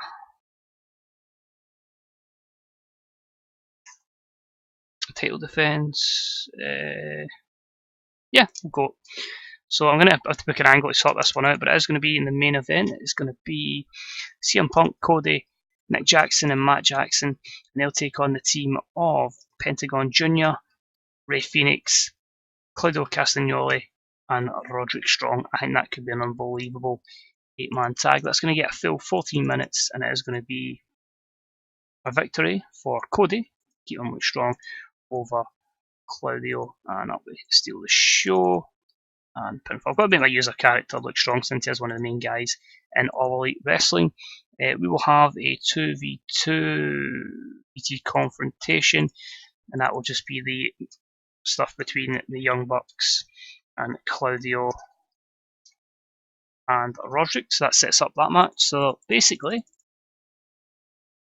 we just have to sort out 2 matches. So, I'd like to see how they go down because they will face each other at the pay-per-view. We'll have Sammy Guevara against Christopher Daniels, non-title of course. About 8 minutes. Daniels will pick up the win, and that will be how he gets his match at the event.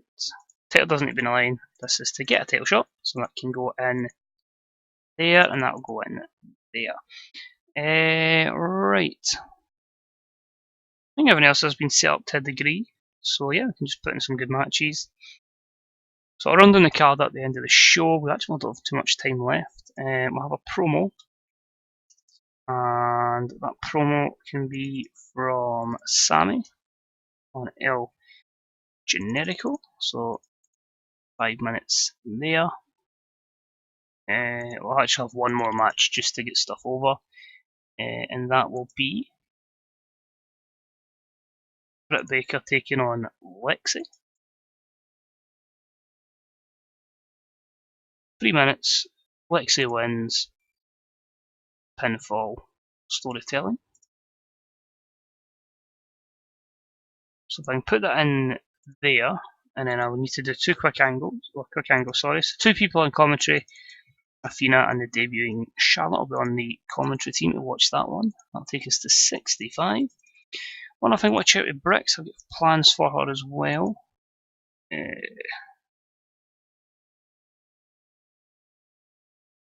That's fine.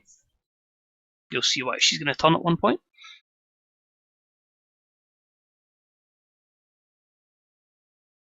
And we'll book this show in New England. We'll just keep booking at a variety of places just to try and get as much up over the place as we can. Pay-per-view will be in the main regions just to try and get as much crowd in there. So that's 4,000. We'll take the Heart Centre, Worcester, Massachusetts, just to get the sellout. So there you go, that is your go-home show. So just confirming the card for Double or Nothing 2020. It's going to be CM Punk teaming up with Cody to take on the Lucha Brothers. The AEW tag titles will be in the line as the Young Bucks defend them against Roderick Strong and Claudio Castagnoli. Athena is going to challenge for Lexi's Women's Championship. Pete Dunne will take on Kevin Steen. The Junior Championship will be on line as Sammy Guevara defends against Christopher Daniels. Kenta will be in action against Adam Cole. We'll have a stipulation match between Sami Callihan and El Generico. The Dream Championship will be on the line as E takes on Miro. And of course, the AEW Heavyweight Championship will see Jon Moxley defend against Jay Lethal, Chris Jericho, and Chad Gable. Not bad. Not bad at all. So a quick look at one thing for my next booking going forward.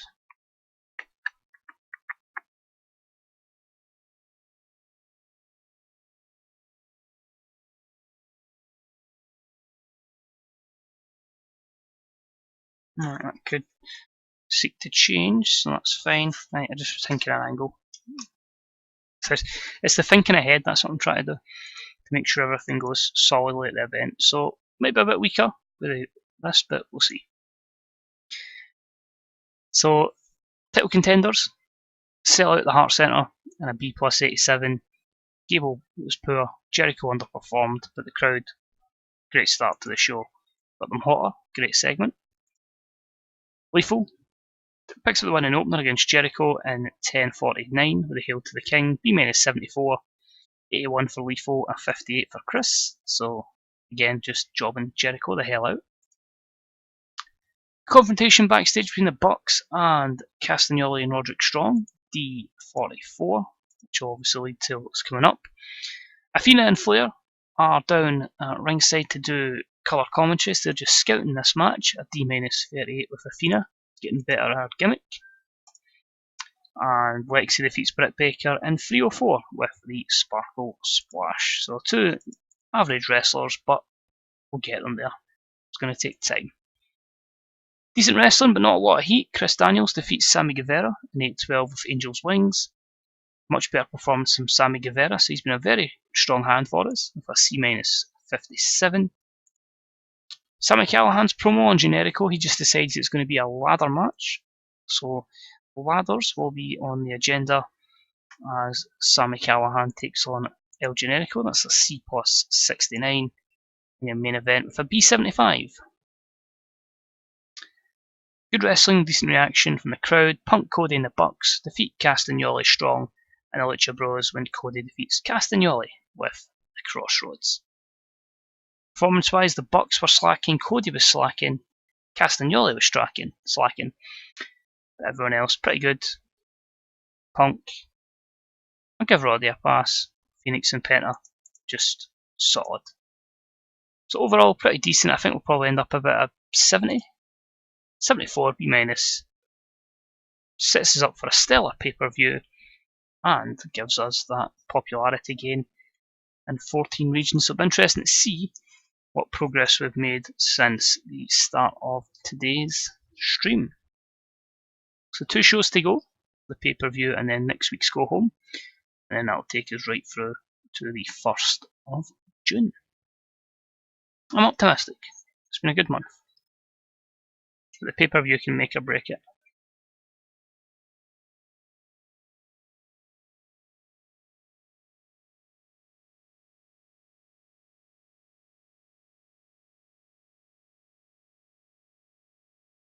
So Joe Koff is in the ROH Ring of Hall of Fame. Raven retires, Dustin's retired, so obviously we gave Major his sign-off match a while ago. So he's now leaving the industry. And he's out of shape as well. Gran Hamada's retiring.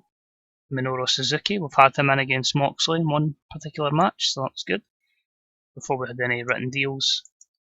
Oh, could have actually had a bigger show than Raw if we were in a better area. A couple more retirements, so Eddie's finding this as a retirement month.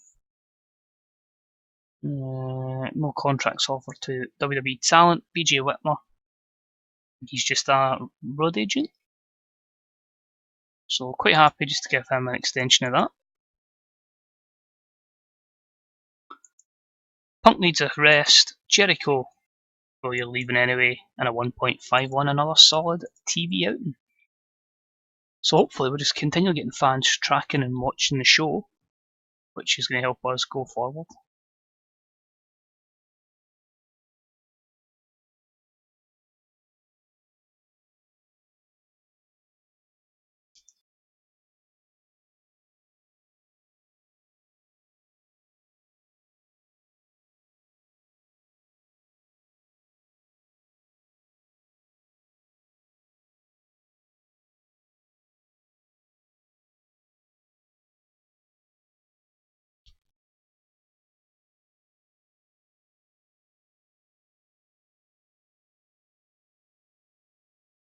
Right, so Ortiz stays with Impact, like Gallows re-signs. Apart from that, pretty standard average week. So WWE will always continue to make more money than us just now, just because they have the 2 TV shows, but I'd rather get to national before we even attempt that.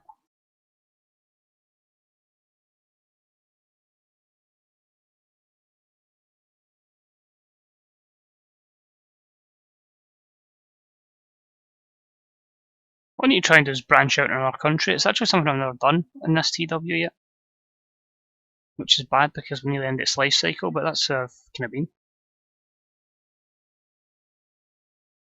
No worries, buddy. Welcome. I'm just getting ready for the pay-per-view.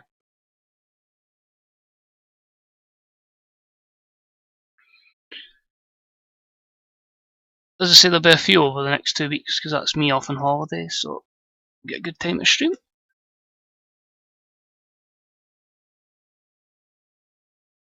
Probably got another 20 minutes, half an hour.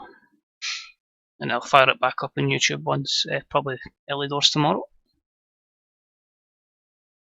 2 seconds, I just need to read the Discord chat quickly. Because folk have been arguing again.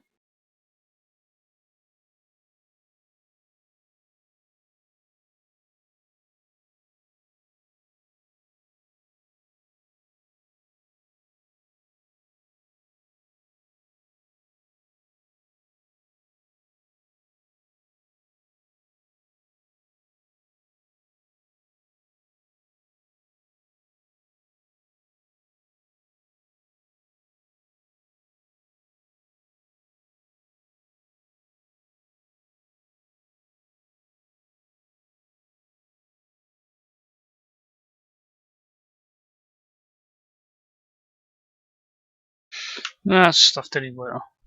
There's a lot to look into. Alright, let's have a wee look. So, The Rock's going to retire from in-ring competition. Kane's retiring on the same day as Scott Steiner. Okada's been engaged. Sika's also going to retire. Sean Morley. So this has definitely been a month just for a lot of retirees. Last month was just Hunters getting pregnant. This month's retirees. BJ Whitmer just re-signing. That's good. Good. Pretty low key for us. Joey Janela's regular wrestler. Yuka Sasaki. So I'm hoping once we get the second show, we'll be able to use more AEW talents and push them rather than just the, let's be honest, quite heavy WWE stolen talents. But just the way the mod is, I just don't feel they were ready to take us to that next level.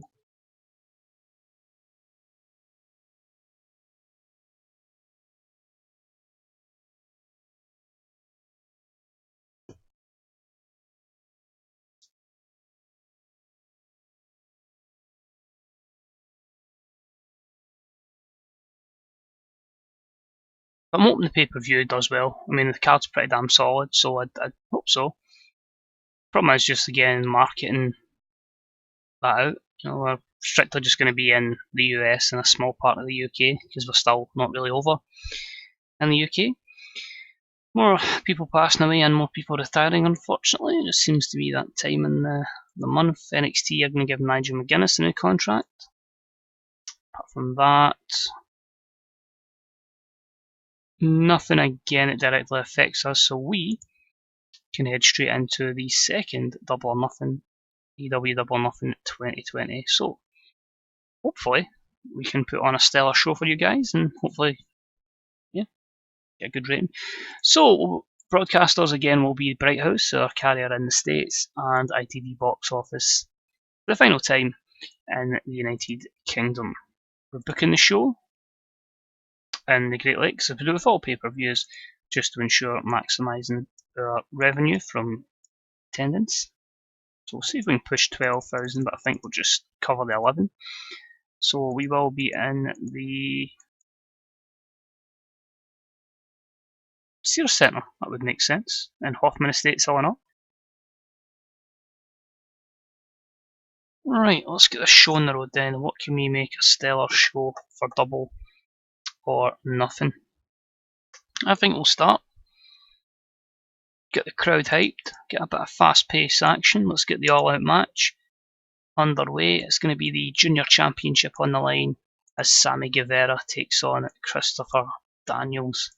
This matchup will get 8 minutes of just go for it action, and it will be the youngster coming out on the big stage. So steal the show, and that is going to be a pinfall victory. So the title does not change on this particular time. However, we will have a title change, and that will be in match number 2 for the Women's Championship. It is going to be Athena taking on Lexi, and we are going to put the newly acquired Athena over in this matchup. It is going to be 6 minutes, pretty short because we've got that much to fit in. But Athena picks up the win, pinfall, and this is due to a interference from Charlotte. Makes sense, and that is your new All Elite Wrestling Women's Champion.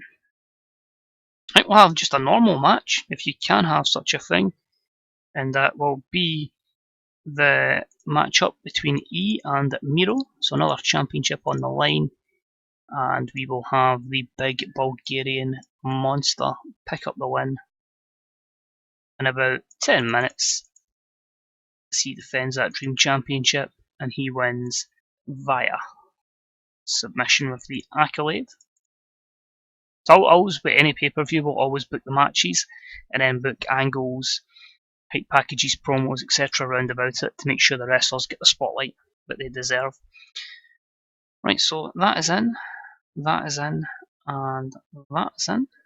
Making sure I've booked everything. I think next we will have our first angle in just match, and that will be a match with Kenta taking on Adam Cole. This match will be 10 minutes. This match will see Adam Cole win. This will also give us our first angle, as after the matchup we are going to have a 4-on-1 mugging. Looks like I'm going to do 4-on-2.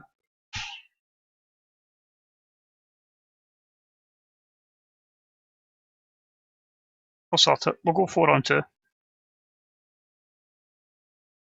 No, we can go 4-on-1. There we go.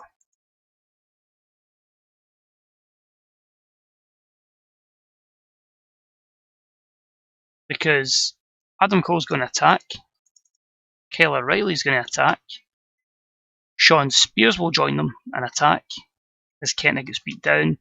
The distraction,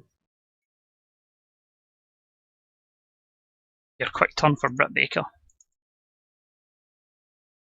This, I give you, will be the debut of the stable to be known as Undisputed Perfection. That shit taking a WWE stable, but it just made sense. And then Cole gets with Britt Baker, and then you've got Kyle O'Reilly and Sean Spears and Toe as well. So overall, I'm pretty happy with that, and it's not going to be the only attack by a stable, unfortunately. Pete Dunne and Kevin Steen's up next. I'd be very surprised if they let Pete Dunne go over. I'll try and see if he wants to feel generous, but I think we'll be putting Kevin Steen over.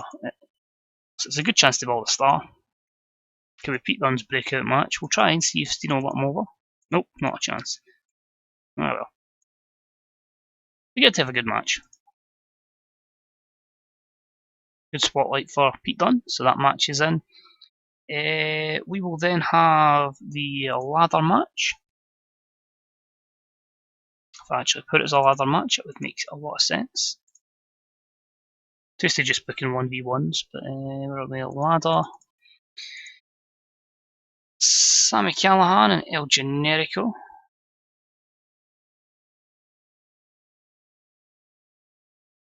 Last time they fought, well, he's been fighting elsewhere. Last time they fought, anyway, sorry, was at Urban Decay. They've not. Callahan's not fought since. Callahan won then, and as we're trying to pull them as a massive heel, Sami Callihan is going to get the win here as well.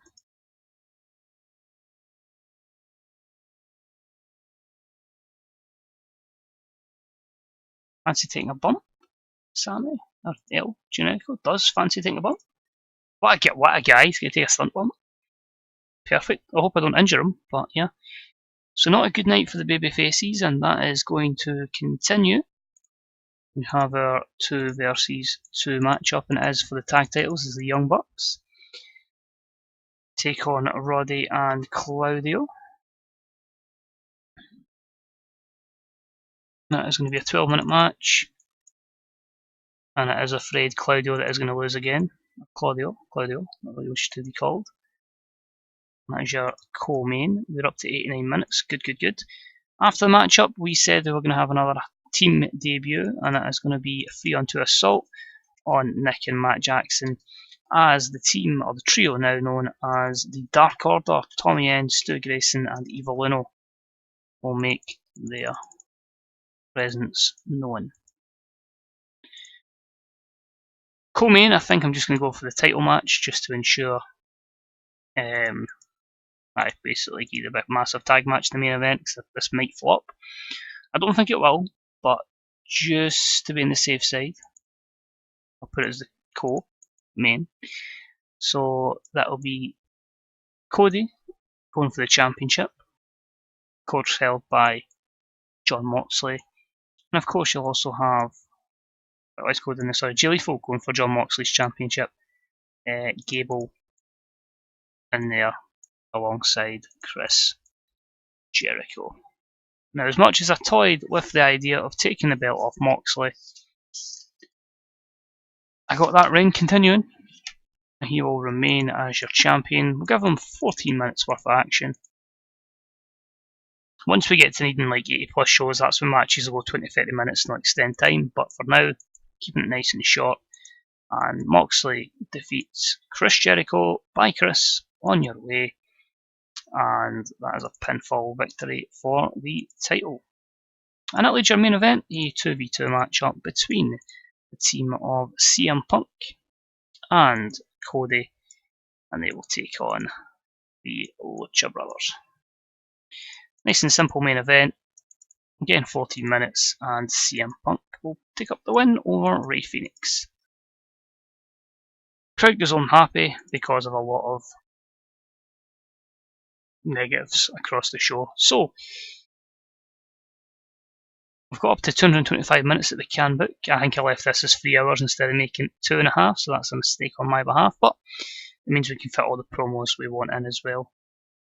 That'll be fine. So we'll have a promo, and that promo I'll book from bottom up. So Cody and CM Punk on the Lucha Bros. That's Rey Fenix and Pentagon. So we'll probably get a lot more people on the show that weren't normally going to be on it. So we'll get a hype package. Coming back soon will be Pac. We'll hype that one up conveniently there.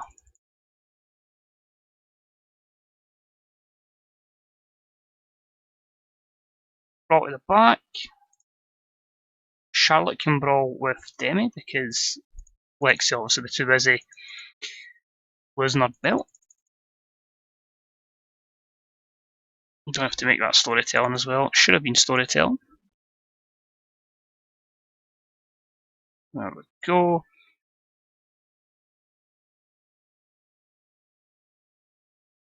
And we'll have Chris Jericho go out with Jon Moxley putting through a table.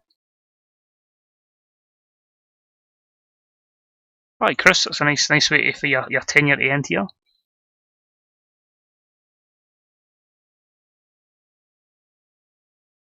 I want to see here if we get anything where we can get EMTs take somebody out.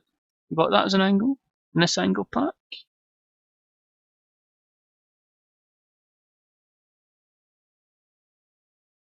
I'm going to put it in this because I don't seem to have one. It's the wrong one. Basically, just this will be like if we pretend and use our imagination that El Generico has been stretchered out after the. So tribute to injured worker is just El Generico getting carted out.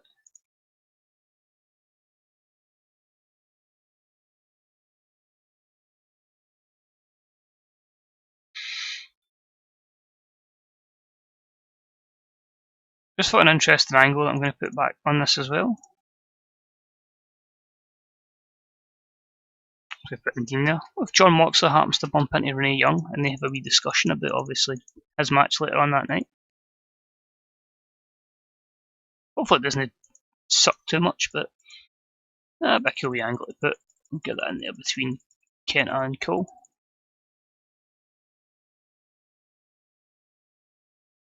And then the final thing I'm going to put in is just a 4-group promo, 8-man promo.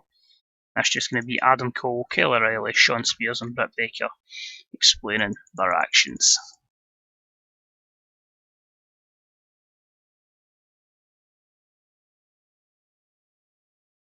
And they obviously attacked him there, so we'll give the match up and then we'll let him speak.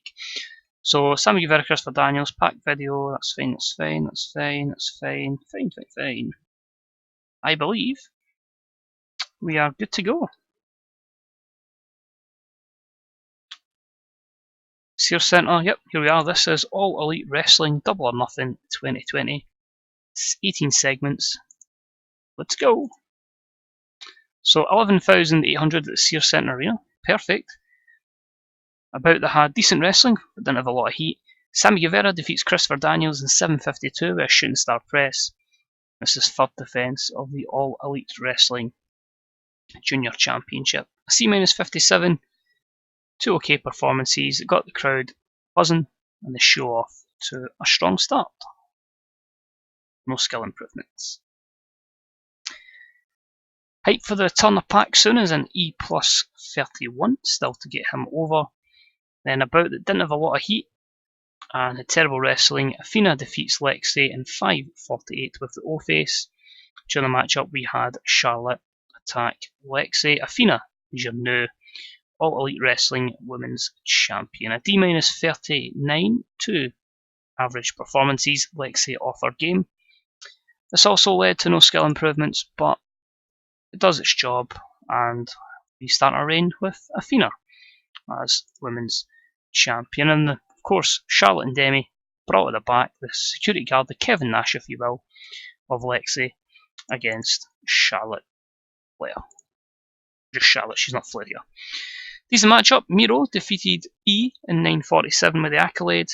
The 4th defence of the Dream Championship title. Pretty solid C plus 68. Got the crowd hotter. No skill improvements, but just a good opportunity for both guys. Jon Moxley is with Renee Young, his wife, and they're just basically talking. Moxley says he's going to do whatever he can to defend his championship. So B plus 86, obviously Mox will carry most of that. Renee got a staff member wholesome gimmick with an average rating, and she enjoyed going off script. So yeah, it's interesting if that actually affects our pop in any way. Kenta losing to Adam Cole in 9:52 with Panama Sunrise was a C minus 56. Kenta with a 40 compared to Adam Cole's 59. Adam Cole was off his game, although does improve performance skills. Disappointing that doesn't have sorry, it was just a clean victory, I think, wasn't it? Because then we have the ambush. It was only an E plus 32 though, as Britt distracts Kenta to allow Cole, O'Reilly, and Shawn Spears to jump him. Kyle's getting better his gimmick, and we will make the double heel turn here. So 2 segments, turns Britt Baker heel, and 5 segments, turns Shawn Spears heel. Both are complete successes as the Undisputed Perfection stable will be born. Decent matchup, as we thought it would be. Kevin Steen defeats Pete Dunne in 9:50 with a top rope package pile driver. So this is what I mean by giving maybe the most over guys chances at the July pay-per-view. So Dunne probably won't get the opportunity because he's not an AEW original, but still quite cool to see that. So B-73, Steen improves. And then we get the promo from that vicious group. Of course, we need to change Britt's gimmick. But Adam Cole, Kyle O'Reilly, Shawn Spears, and Britt Baker cut the promo. So we will need to change the 2 changers. I probably should have done that alongside their heel turn, but yeah, cool new stable. I'm looking forward to see how it goes. Something a bit different. Next up, we had great wrestling, decent reaction from the crowd as Sami Callihan defeats El Generico in 13:47 in a ladder match. Sami retrieved the item. So B78, Generico took the stunt bump, and a 73 to Generico's 78. So hopefully we get him really over to a stage where I need to recruit him on a written contract and he's exclusively ours. The hype video just seeing Generico getting taken out is a C59. Tag Team Championships, and about that had decent wrestling, but not a lot of heat. The Bucks defeat Strong and Castagnoli in 11:47 when Nick Jackson defeats Claudio with the Meltzer driver. First title defense for the Young Bucks. C plus 70, better performance from everybody.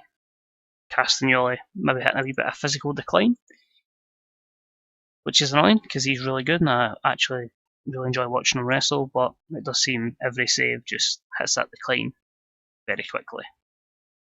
After the matchup, we did cool the crowd a little bit, and the Young Bucks are celebrating the win when the Dark Order attacks. Tommy End, Stu Grayson and Evil Uno beat them down. Badass gimmick was awful. Crowd cooled and E28. Maybe should have been earlier on the show, but still. Big impact, hopefully that boosts their popularity. So the championship match was still pretty decent, and it's obviously going to get the crowd hotter as well. Good match. John Moxley defeats Jay Lethal, Gable and Chris Jericho in 13:45 when Moxley defeats Jericho with Moxie, and it is the 5th title defense for John Moxley. Got the crowd hotter, an 80 for Lethal, an 86 for Moxley, 60 for Gable, and a 55 for the departing Chris Jericho. Poor colour commentary. We'll see how Renee goes, but if we need to get rid of her, we'll put her as an announcer. And Moxley attacking Jericho with a table. C plus 70. Jericho underperformed. Moxley was a real star. And your main event. First gets the promo from Cody and Punk, which is a B plus 86. And how will this draw? This is the big one. B minus 76. That's pretty decent. I'll take that. Superb wrestling, good heat. Punk and Cody pick up the win with the Pepsi plunge from Punk on Ray Phoenix. Cody's got a lot to get there, but he's a user character, so we'll give him a bit of leeway. Pentagon improves performance skills. Few negatives, but we end the show with a respectable B78 show, and we increase our popularity in the States and the United Kingdom. So that's why we don't have as many regions as we normally would have. Just get a bit lazy, so that's why I'm scrolling rather than actually just typing in. So CM Punk, and I don't think we can even say Cody, can we? Because we are Cody. No, let's go. Well, say Jericho, since he took the bump. And yeah, overall very happy with that.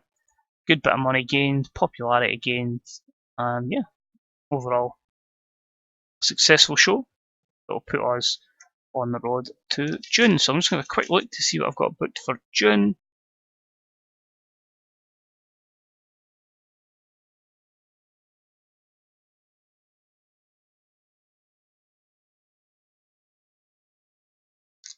That's fine.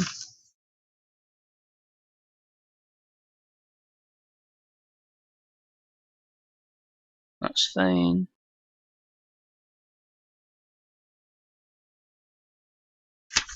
Amazing what a bit of pre-planning does. Everything is heading in the right direction. So I'm not going to just I've looked at finances and all that. We'll get that at the end of the month to make sure we actually get there. So overall, there is our show. Double or Nothing was really struck gold. Excellent show. Perfect, perfect, perfect. Ricky Knight retiring. All Japan, you have a new contract. That's fine. Ricochet shows off physique. So he's not got an 8-pack now, he's got a 10-pack. Frightmare to re-sign. Tania Brooks to retire, so Rebel's going to retire. Could never get over she was as old as that, I would never have guessed that. So Take Me Heel Kenta, Jericho's raging but he's leaving next week. And the 0.14, I think it is going to be up there for a highest TV or highest buy rate. Let's just quickly have a look. Company Wars. All Elite Wrestling. Top 100. So our best show is still Relentless. That came in at number 5 as our best shows. So still close to Relentless, which was a B80. Matches, did we get any on this? No.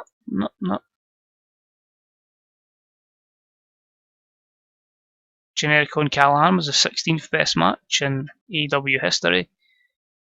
Best attendance up by nearly 1.8 thousand for the last event, so that's a good sign. 0.14 is up by 0.02. So again, positive steps in the right direction. Sweet. So yeah, let's crack on. Let's get the final show of the night done, and then we'll crack into June and have a wee bit of roundup and see what we progress.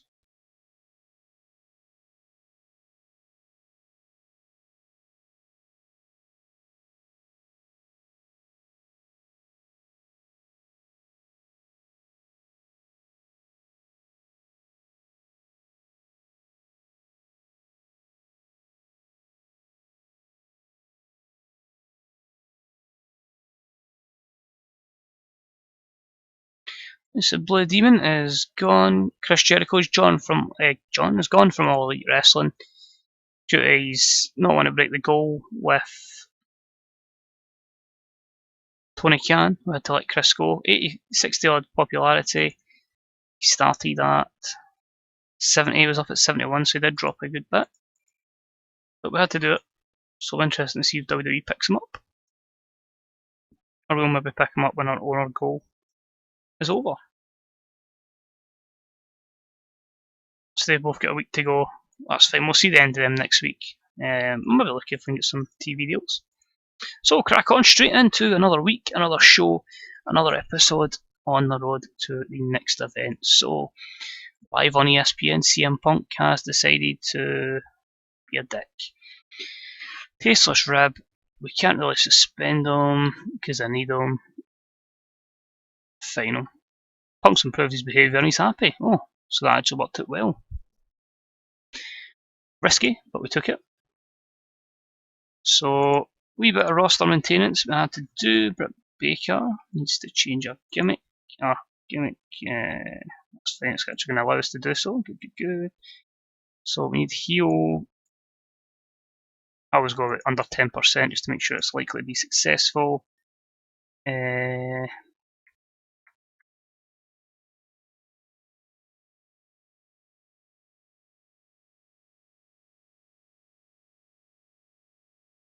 Demanding Diva, I suppose. She's going to be demanding. But, and Sean Spears. Have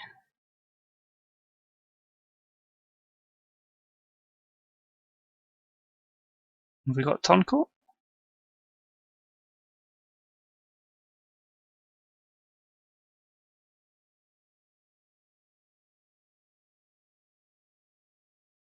We'll go Troublemaker. It is slightly too soon, but hey. Needs must. They have to turn. So no better way to start the show than with the four of them explaining their actions. So that is Adam Cole, Sean Spears, Kyle O'Reilly, and Britt Baker. So a quick promo to start the show.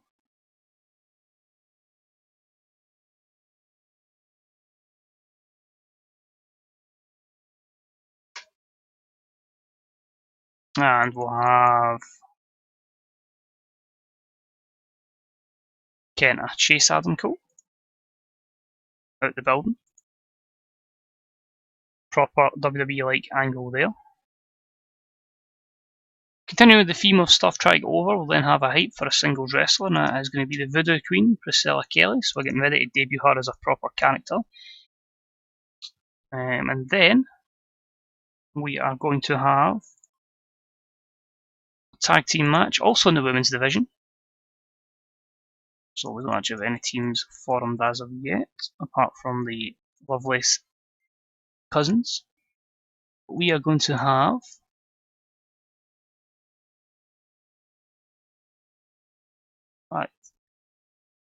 Sadie Gibbs and Kaylee Race. I do want a women's tag title, and I do want to keep the Joshies strong because they'll be facing likelihood of these two. So 5 minutes, and it'll be Heidi that will pick up the win again. She defeats Sadie Gibbs. Storytelling. Pinfall. So a lot of sports entertainment stuff so far. I'll just quickly flip my notepad. Let's see what else is in for June.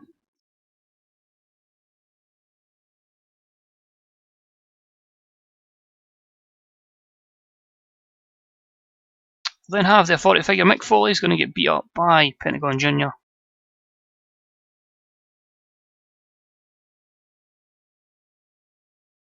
So we'll have that as a random angle. I don't know why he's going to be going face, because he's still a heel, beating up a face body figure. That's just setting up the main event. The main event is going to be something that can draw a really good match out of Penta. Yeah, that's good. I'm going to put Pete Dunne in the main event. I know that sounds strange, but if Steen can get a good match out of him, I'd like to hope and take the risk that Penta can. So I'm going to make it a 14-minute matchup. Penta will pick up the win. Open, so Pete Dunne looks good, and that can go there. And then post-match, we'll have Penta get attacked by CM Punk, because I do want to go Penta v Punk. I can't remember, did they face each other at the last event? I can't even remember. Mystery, Urban Decay. They're going to fight each other again, basically. Rematch. And what else have we got booked in? A lot of women's action here, so then we'll have Charlotte cut a promo on Lexi.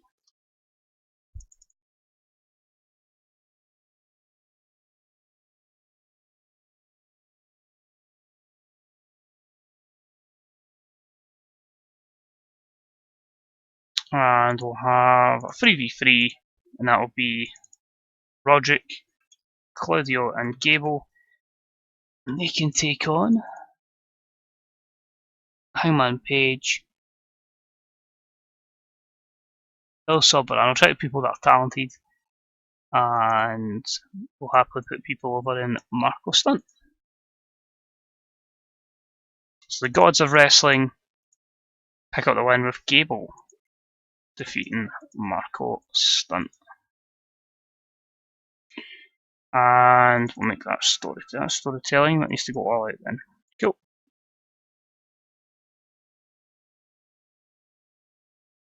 "61 minutes, perfect." So that's going to be co-main.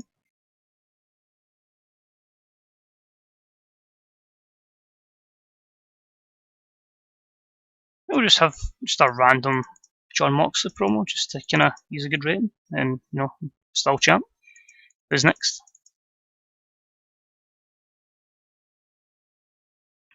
There we go. Nice and quickly booked. Booking it in the Great Lakes. We'll try and get a $6,000 gate if we can, or a 6k gate.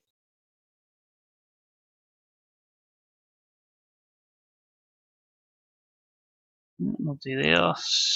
Between 5 and 7. Plenty. James A. Rhodes. It makes perfect sense to do a show there. So let's see how it does.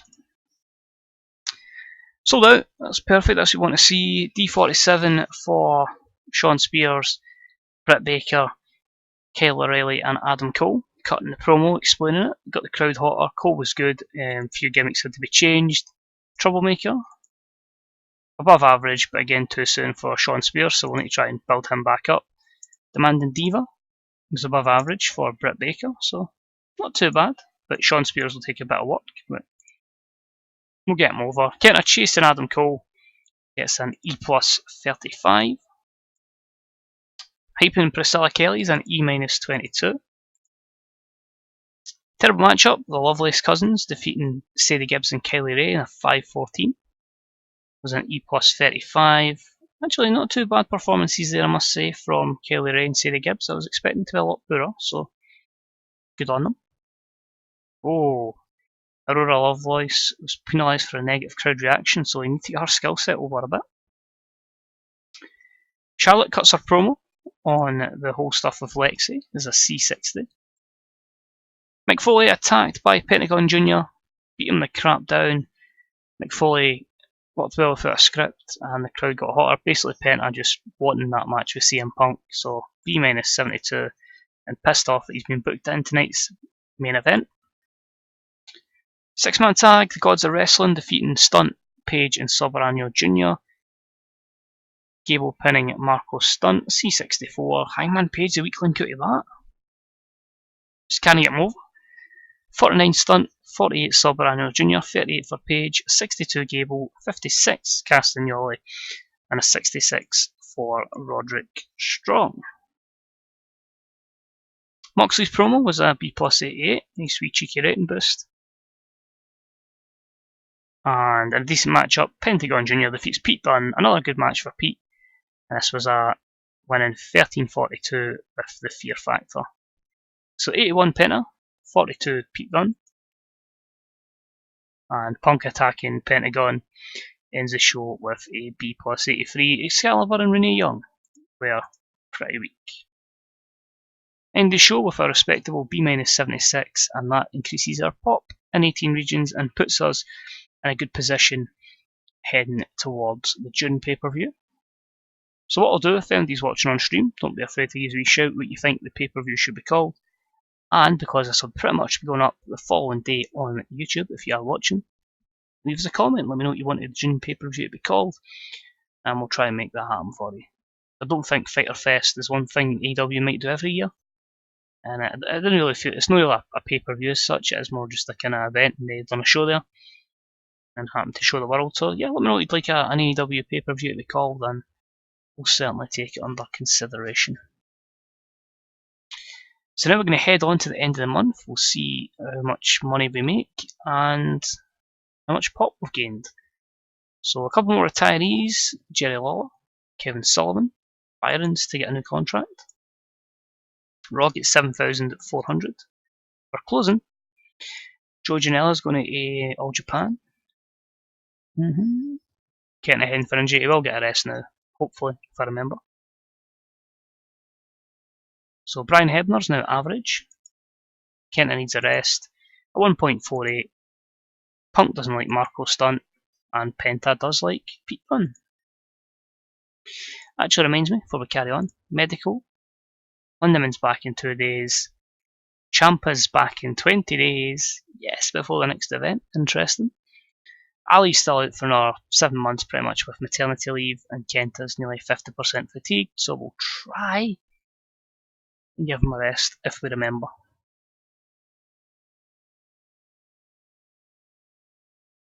If anybody's on the bar, I'm not really targeting any TV deals, I just really want to make sure we're national before we go for anything major.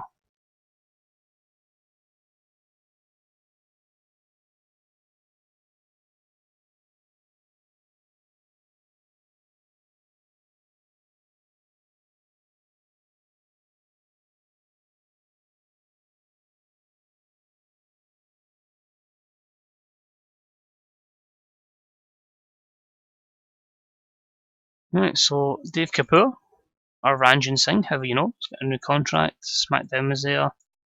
Kimberly gets a new contract with AEW. I was disappointed how our run in WWE went. I thought I should have done something, but not to be. I think that was one I was looking to bring in, but haven't. Let's kill it one bit in Billy Gunn's contract. We'll get that extended ASAP. My 3-year deal. Oh.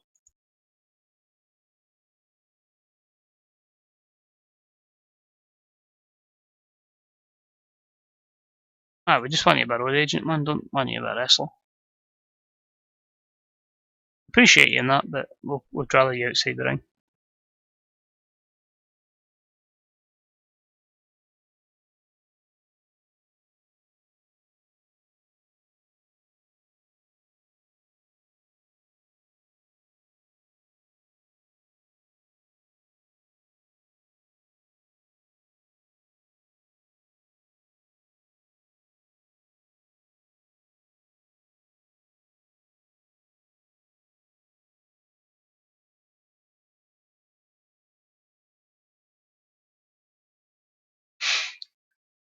Let's see what happens.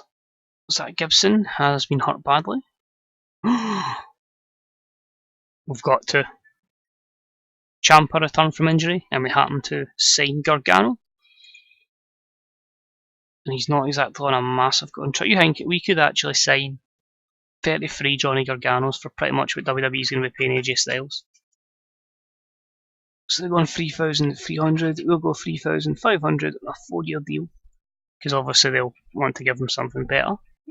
So then we can counter that. So we should see Johnny Wrestling pop up in All Elite Wrestling.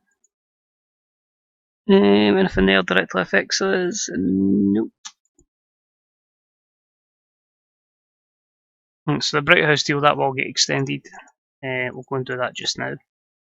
So that'll be another WWE feud that we bring over, but it makes sense. So we are late evening. We are C63. We want to try get up a little bit. Can we go prime time? Nah.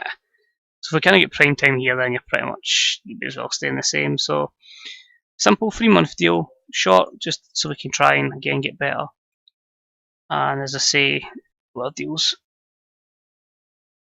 don't really help us. So yeah, on to the next.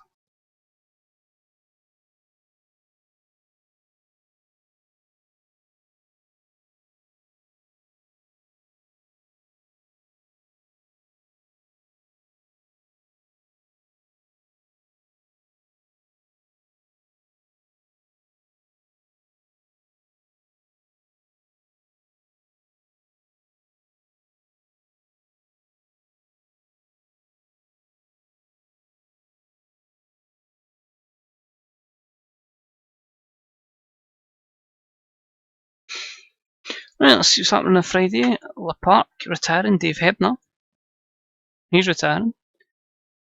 Jushin Thunder Liger, no. Marty Jones, Aja Kong, Al Snow, Tatsumi Fujinami, Paul Ellering, Amy DeMar, Scott Norton, Savio Vega. Tommy End is now going to be a regular wrestler.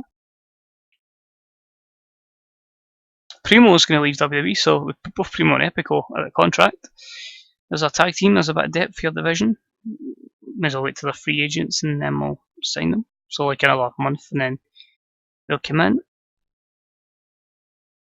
I know it's more WWE guys, but it's good quality workers. You know, it's people that aren't great characters but are very, very good wrestlers that we can hopefully push on. We might actually get Gargano, 3,880. Don't think we can go much higher. Push that to 5 year just in case. Give him a wee bonus. Because it is less money than WWE. So you make the line is.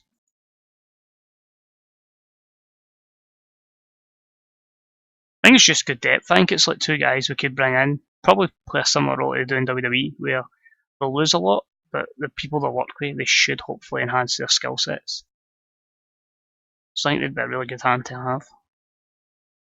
But we're getting to the stage now where a second hour's looking ever so likely. So we might not progress as much as quickly, but we'll have a second hour to book and get more storylines and more characters over.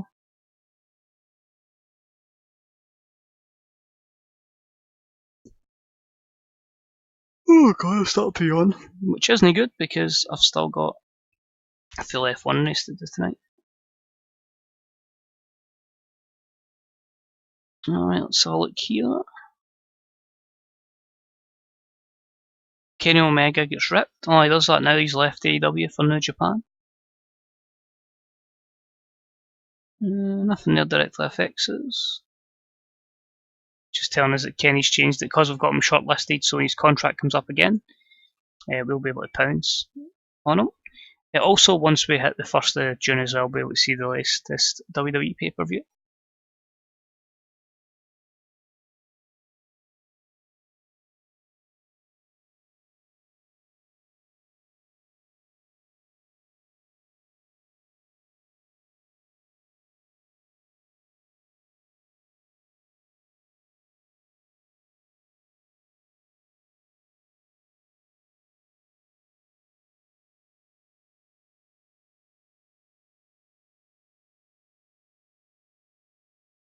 Oh, there's a big one to end it. So, Masaru Chono, probably going to retire from in-ring.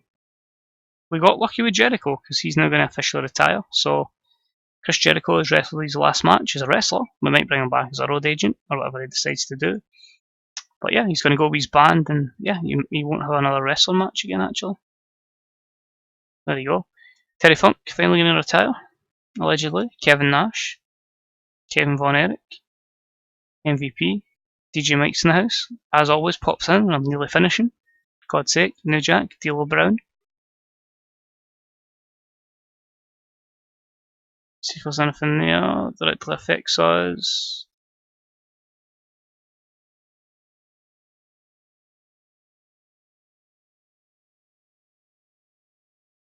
Not that I could see. And there's Billy Gunn. Oh no, I don't need you active. I actually want to use a road agent. No idea. Somebody said it's a guy called Christian that knows Sloth, so could be MD. It's definitely not the same trialist as midweek though, because the trialist at the weekend was white. Doesn't really matter who's on trial. It matters who these two wingers are that should be in for the Queen of the South game. So they should have some bodies in. And confirmed DJ if he saw that Elliot Freer won't be signing, so looking good.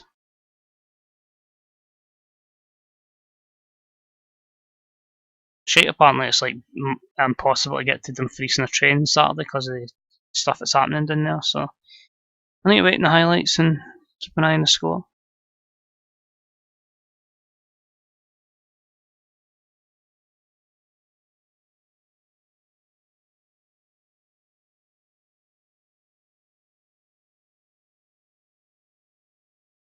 This will be a big day. This will let us know where we're looking going forward in the company. This is officially 1 year played in the save. We started the first week of June 2019, so we've been playing it for a month in real life. No. New champion in WWE. I've seen Rollins, I've seen Heath Slater.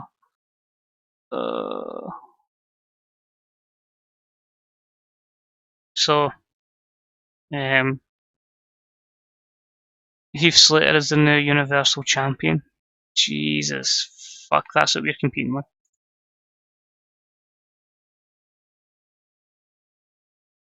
That is your main champion.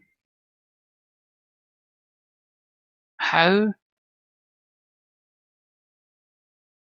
is he? What? What? I don't get it. How Heath Slater? So feedback was great at Madison Square Garden. So it's like the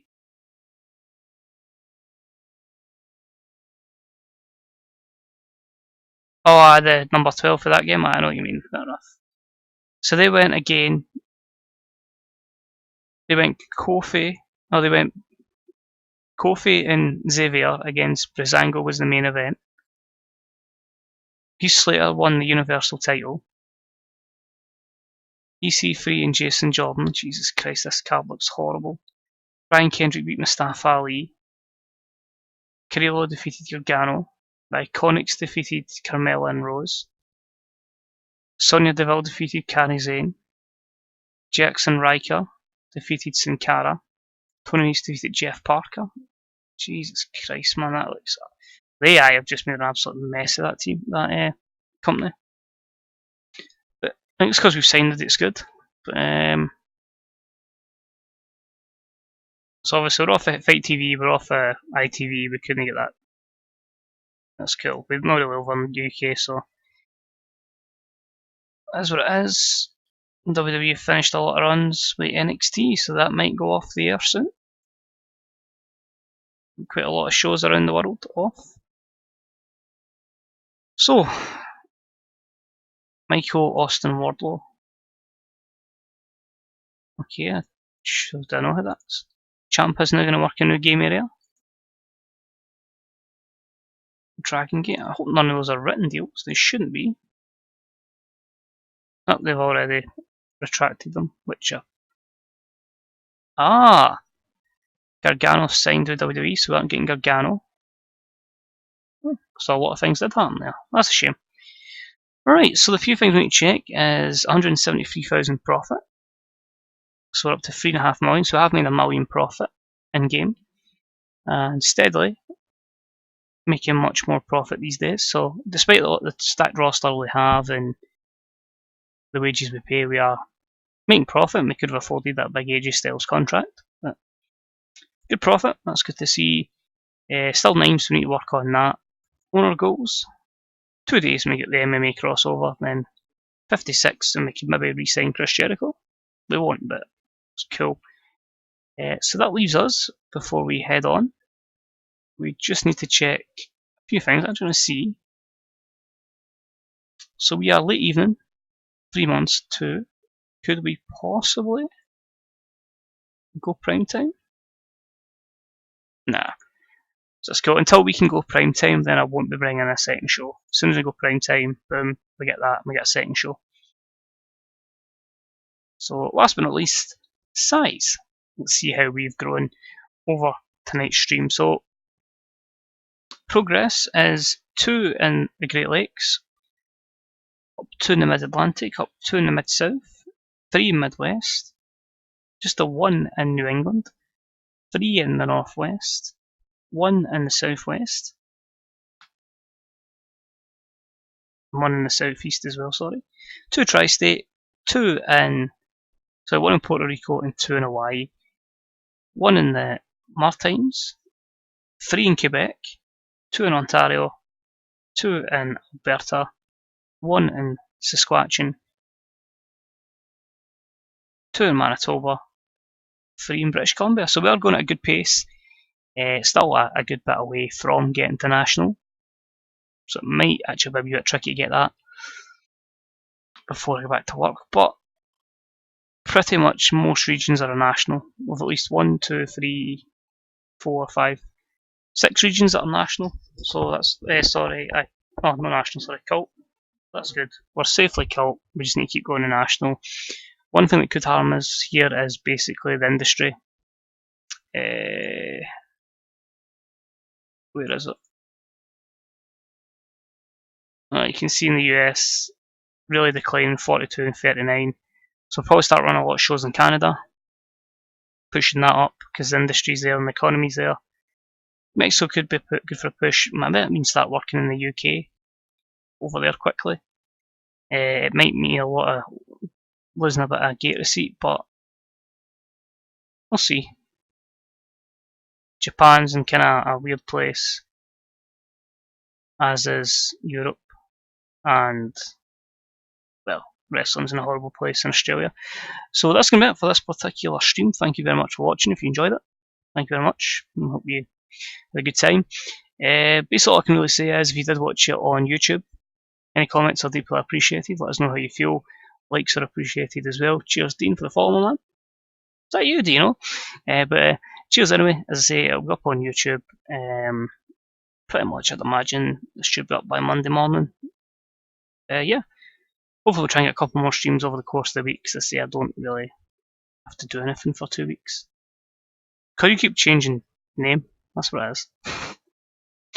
There's Dino, West Ham United. I miss it. But I will catch you later anyway. As I say, usual, keep an eye on notifications, Twitter, all that jazz, and we will have some more TEW. Until then, take it easy. I shall catch you all later. Ciao da!